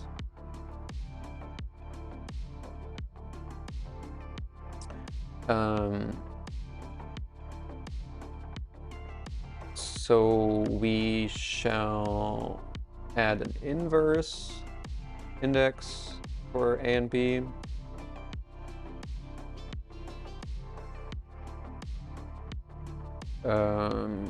This should actually be keypad and segments. Okay. Is VK for KV. And the same thing for B items. There we go. How long have I been streaming for? Just under 2 hours. Okay. So now we start at the dict is this, and then the inverse is this. So yeah, sure. X and Y is A. For C, there we go.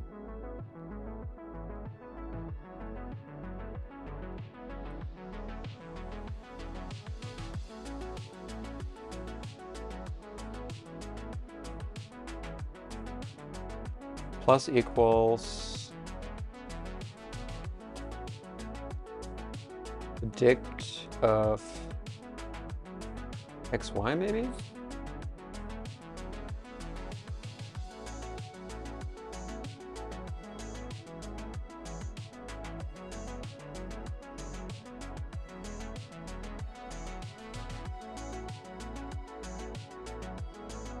No. Not dict, but inverse. There we go. Up, down, left, right. Up, down, left, right. Up, down, left, right. Yeah, you got it.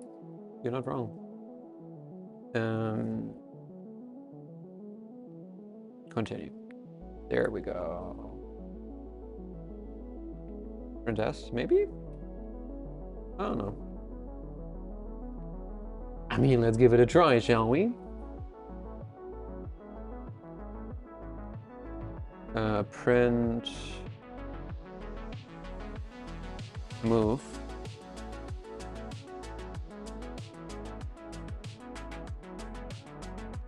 Let's call it reverse move or whatever. Print reverse move of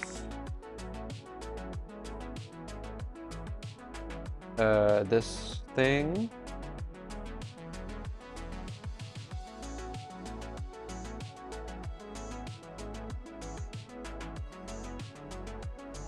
On the keypad. I have no idea. Maybe A, maybe B. Probably B. Probably B. Okay. Do we get to the same thing? Yes. Great.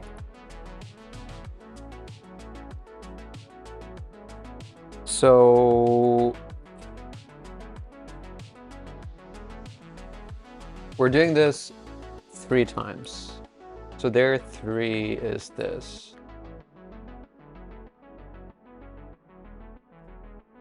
There 2 is reverse move B, and then I think it's BBA. And then we take this and this. 3, 2, 1.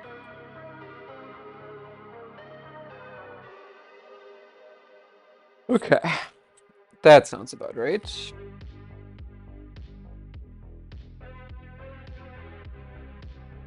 And then we do the same thing for mine, which is this guy right here, except without the spaces.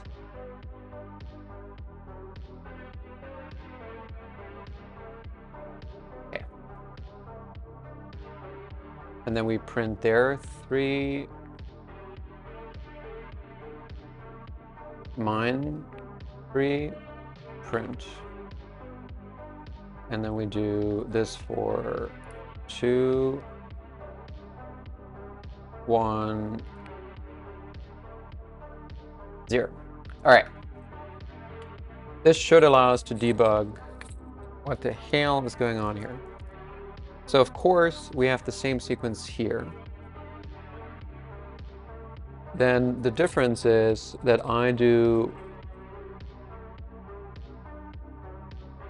up, up, left, left, and they do left, left, up, up. I do up, up, left, left, they do left, left, up, up. Interesting. I prioritize up, they prioritize left.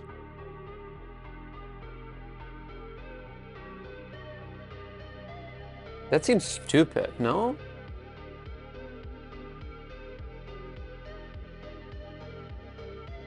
I guess if we do left, we have to do down, left, left.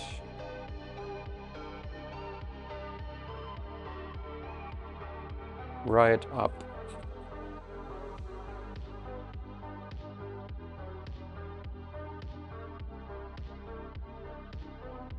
Yeah, I don't see...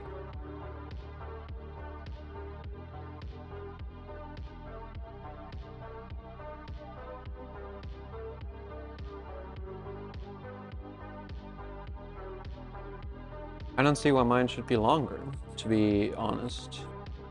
Like, it feels like mine should be shorter. Okay.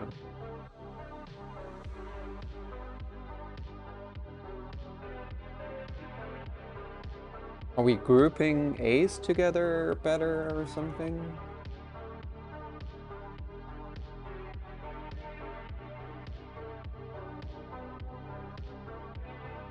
So I do left AA, down left AA. It sort of differs in this block.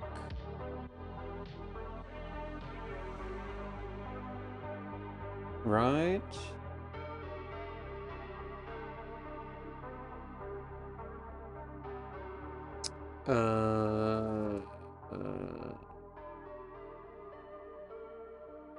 These don't really matter all too much. I think where it really matters is this part. That's very, very...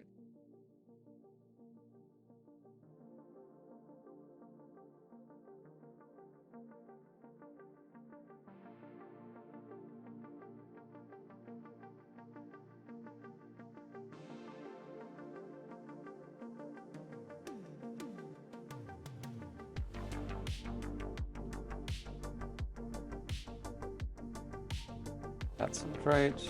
I could have deleted this many characters. So why is one better than the other? That's what I want to know.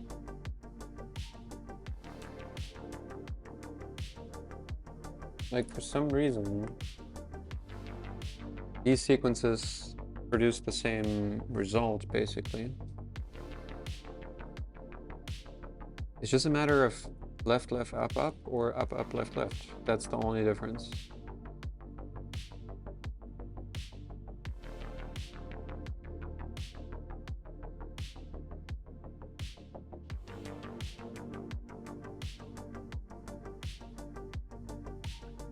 Let's sort these characters and see if we have the same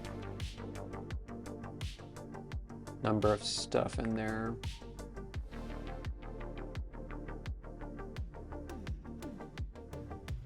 Yeah, it's just the order. That's so strange. Why is one order better than the other? Why is one order better than the other?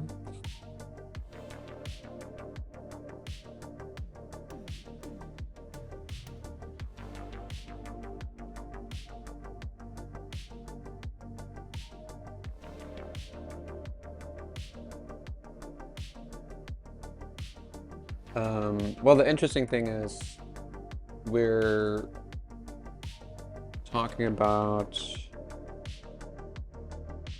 it's still a keypad B, right? Like these are pressed on keypad A. These are pressed on keypad B. So by flipping the order of left and up movements, we get these two different sequences starting at, well, it doesn't really matter.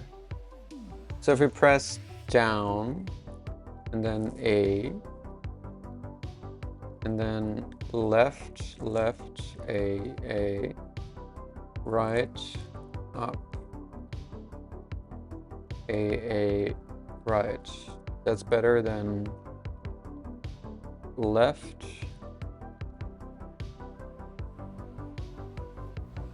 A,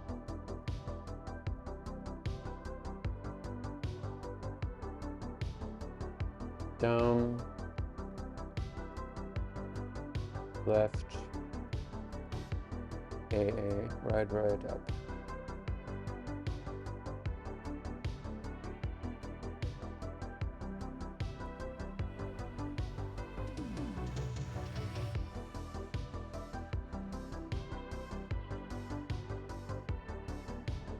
There's the same amount of repetitions in here. We have 1, 2, 3 repetitions, 1, 2, 3 repetitions. So that's not it.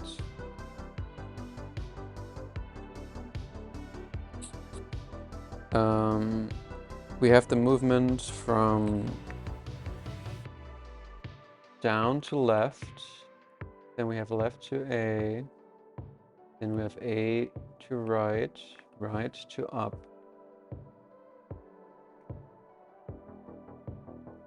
up to A, and A to right. Whereas mine has left to A to down, down to left, left to A to right, and right to up.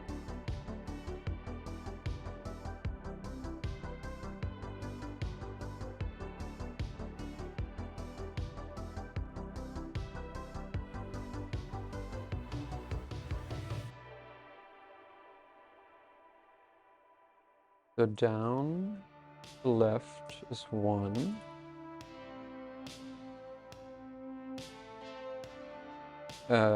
Left to A is 3. They're avoiding left to A by hitting left twice, where I'm splitting my left presses.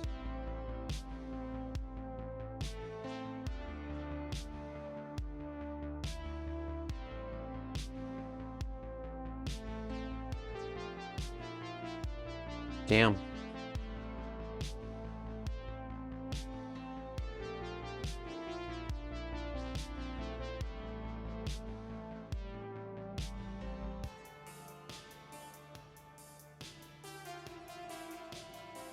If we do left, left, A.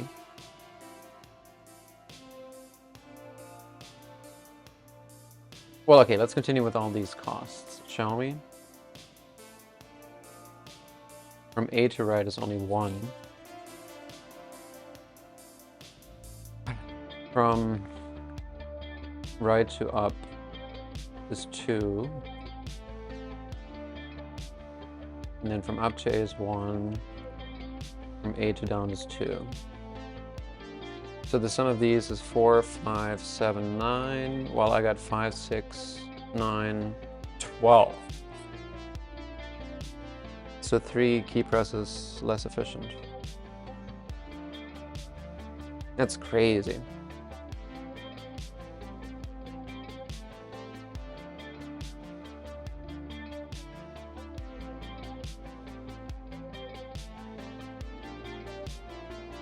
That's crazy.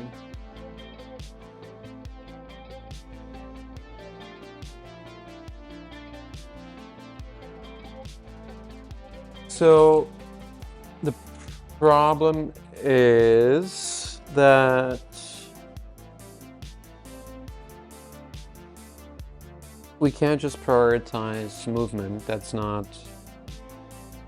just not good enough. Because there's no flat rule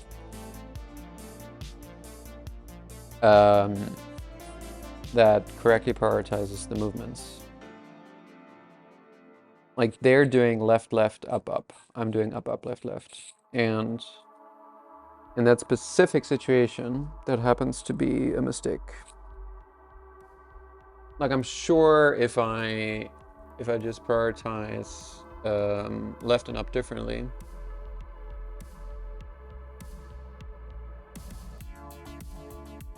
which I can't, because not every single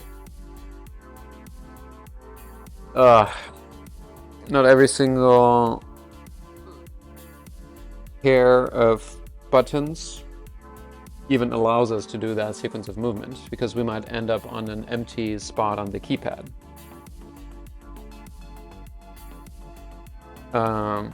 So that's tough. That is very tough.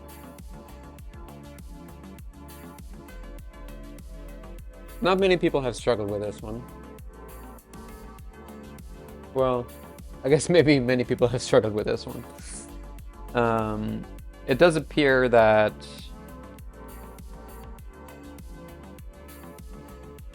no, like, even part 2 is getting pretty tricky, I guess. Like, we can't really say everybody who solved part 1 did also solve part 2. That would be a lie. So this is where we're at.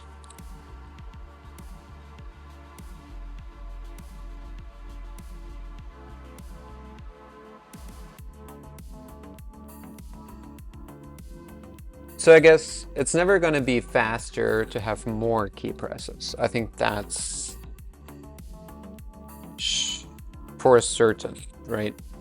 But there are multiple variations of movements that we can do that are going to result in a different amount of key presses. And if we just keep track of all of them, and then we throw out the ones that are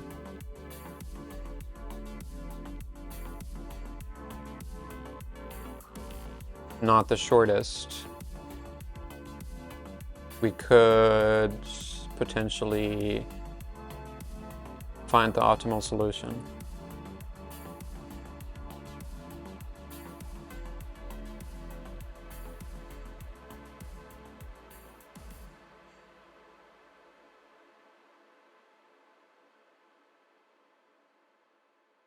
Starting to get a little hungry, even though I had a very big lunch.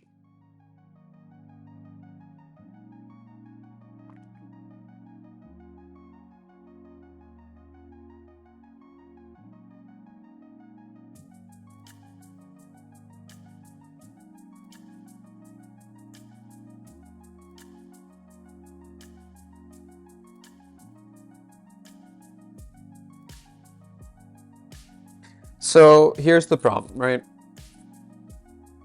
We need to figure out all the permutations of movements that go from one button to the next. Now, the problem is we can't just take all possible values, because we need to make sure we never end on an empty spot. So we could just pre-compute all the possible movements. I mean, there's not that many. Like, every time, like, let's say you want to go 3 up, 3 to the right, then you have a total of, I think, 3 or maybe 6 possible permutations.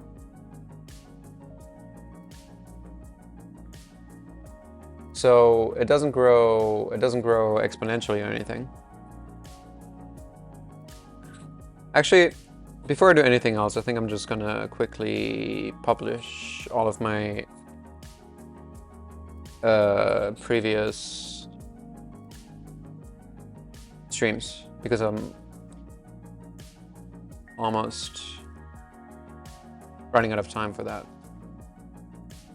So we're gonna hit publish, publish, publish, publish, and I don't think I can publish today's broadcast because it's currently happening. Yeah, okay. So how can I see which ones I've exported? I guess I can just go to YouTube.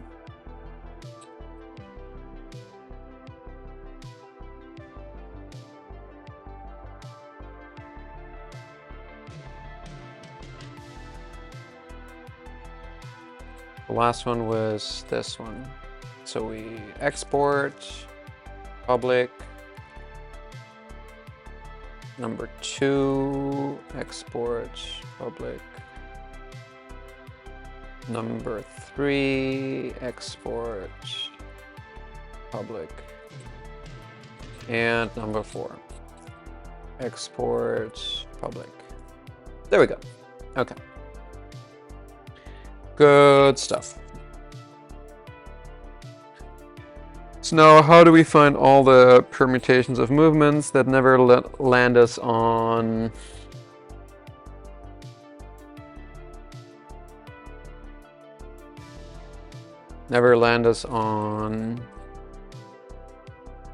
the empty spot?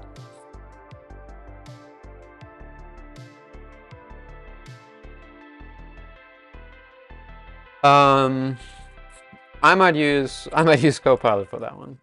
I feel like that feels like a good idea to me.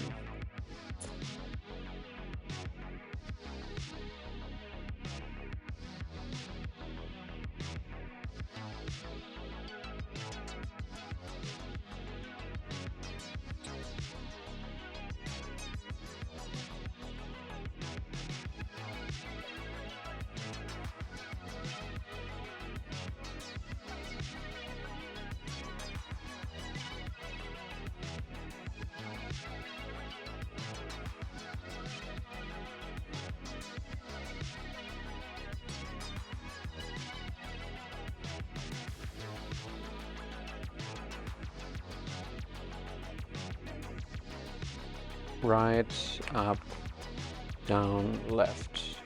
But we instead want to return a list of all the sets movements that go from BTN to BTN. Say the method now returns right, right, right, right, right, right, up, up, up. Should now return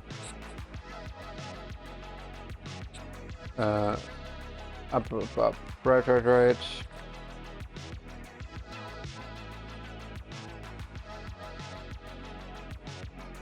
Right, up. Right, right, up, up. You know what? No, I think that's wrong. I think we should always prioritize groups of movement.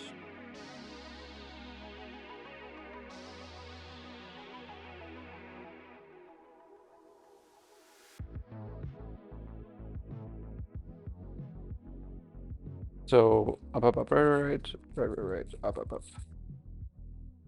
You never have to break up groups of birds. So up, up, right, right, up, right, up is not valid. Please add one important constraint. The movement can never result in a temporary position of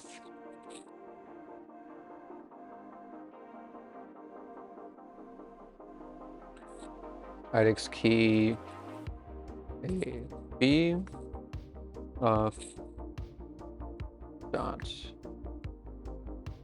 There we go.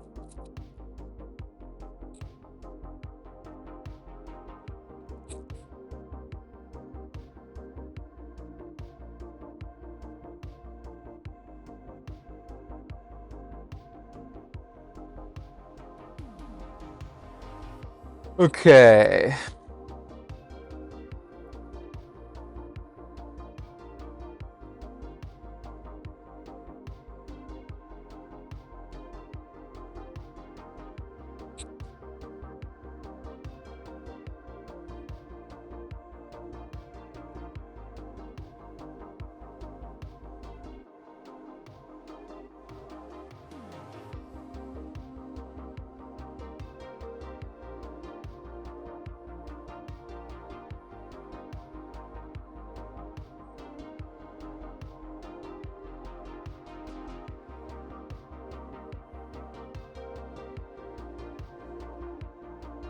Yep, you got it.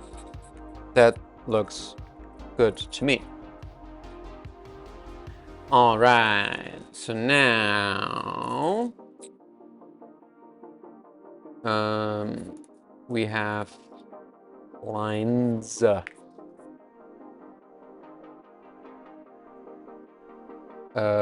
So we got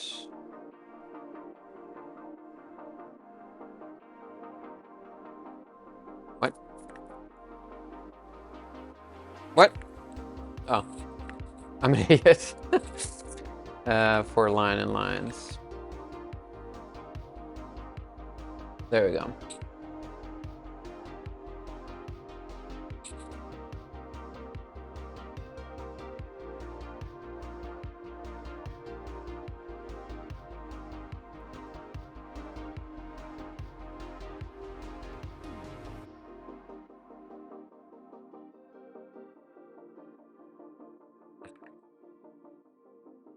For M in movement.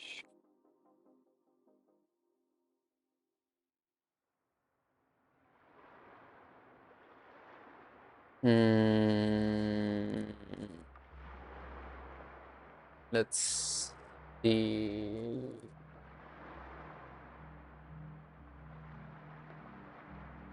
I mean, this will grow exponential very, very, very quick. Because there's 2 different sets of movements for every 2 characters.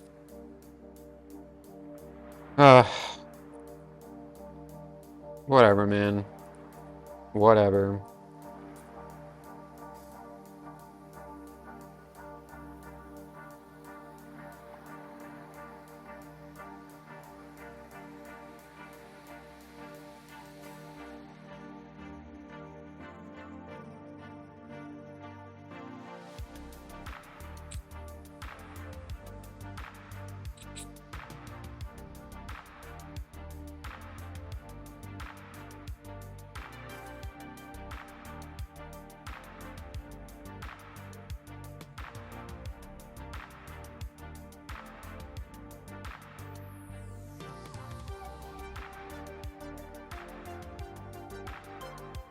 How do we order these loops?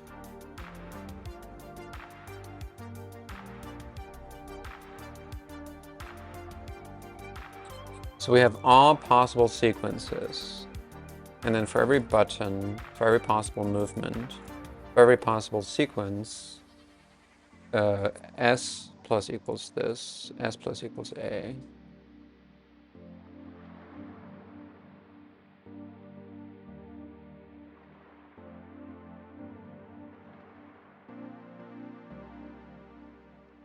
New sequence.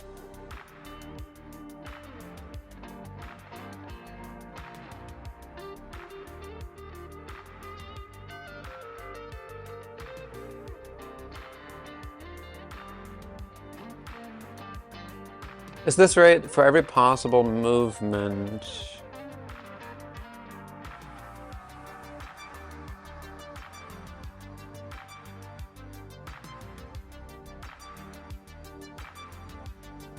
No, I think this is right.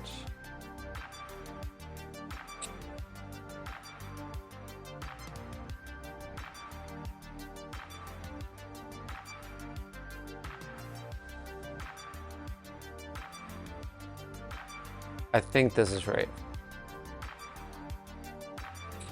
Okay, so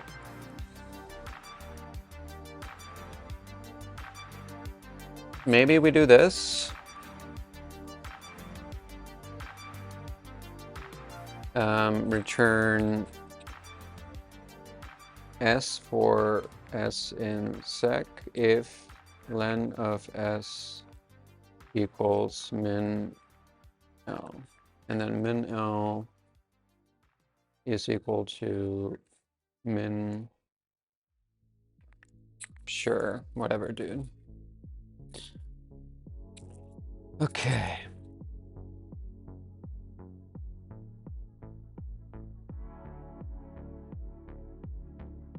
So what happens if I print sec and just return? Let's see.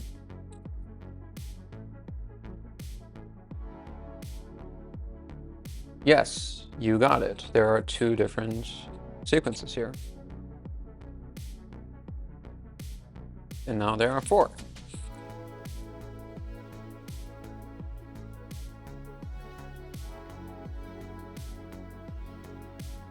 Okay.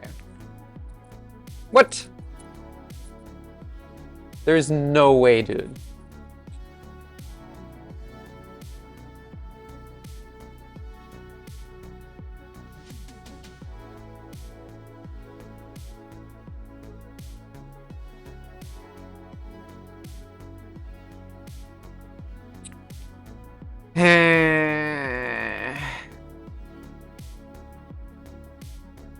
Okay, maybe there is a way.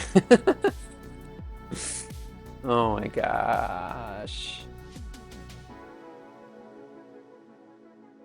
Print these two numbers. Let's see.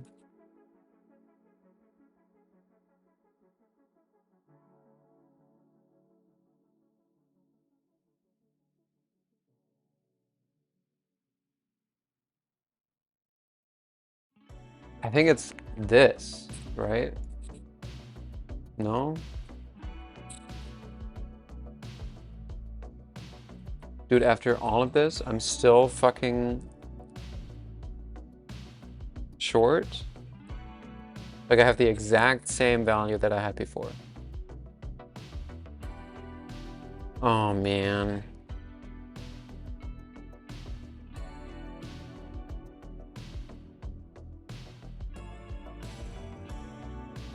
It's ridiculous. How is that possible? What the heck?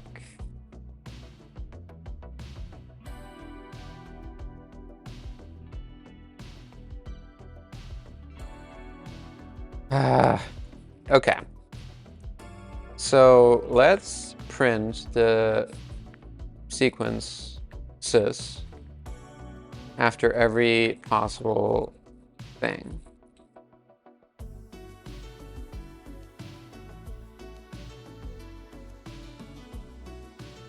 So, wait, what happens again if I do this?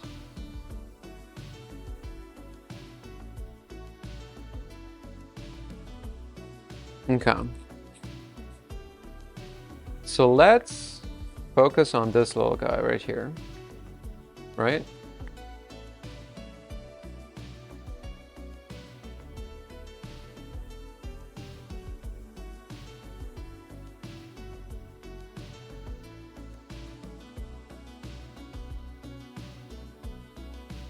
There are a lot of options. I recognize that.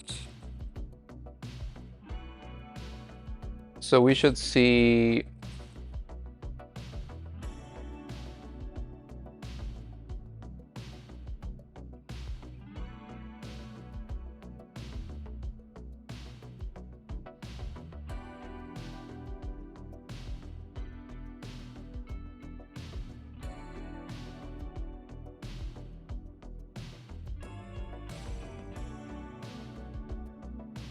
there one in sequence.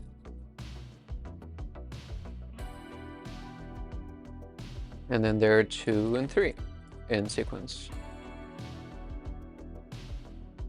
False.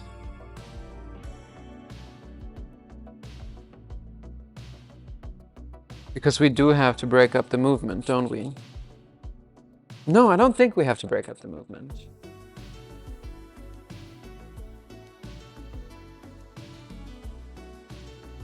So how about we assert this? And then we print sequences and theirs. I think it's their 1.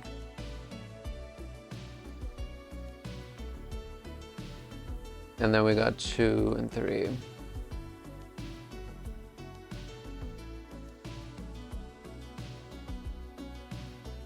So what's your problem? Why is left A, right A, left left A, right up A? Why is this not in it?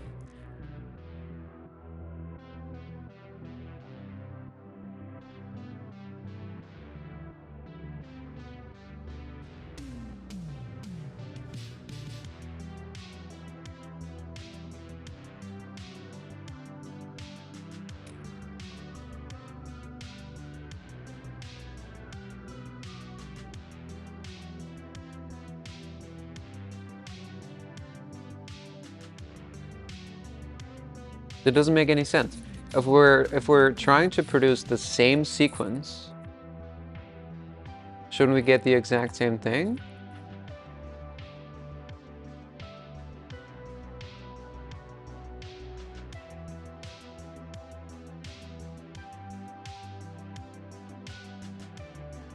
How is it down left left AA and I have left AA down left?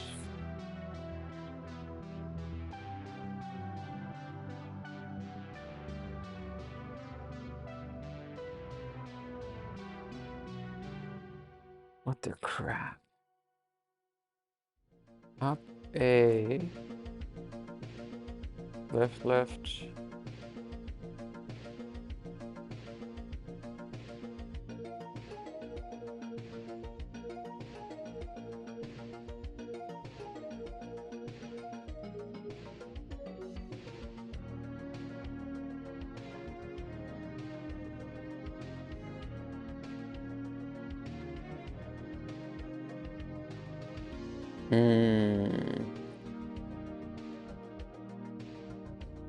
I see.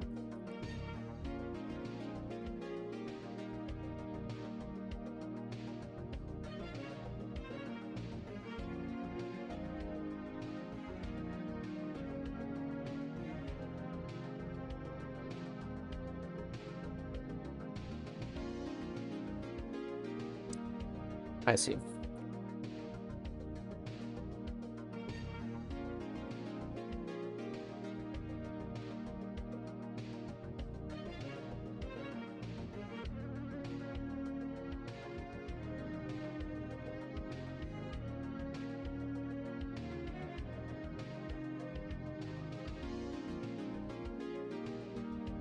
Still doesn't make any sense. All right, I need to take a break. I'm probably gonna get some food. Ugh, I'm kind of dying out here.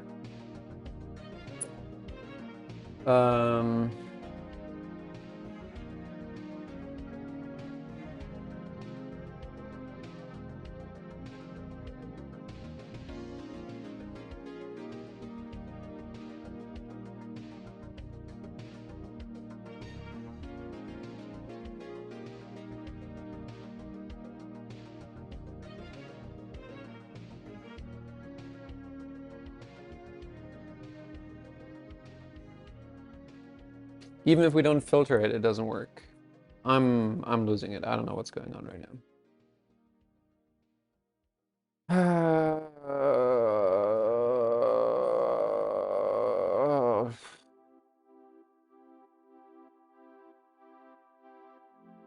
I don't know. All right. I need to take a break. Oh my gosh, my camera has not been working for a long time.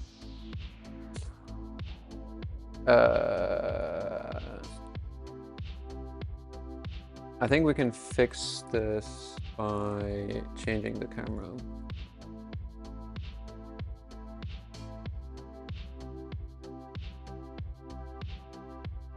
Let's see. No. Camera? Not working. At all. What's wrong with you, my phone?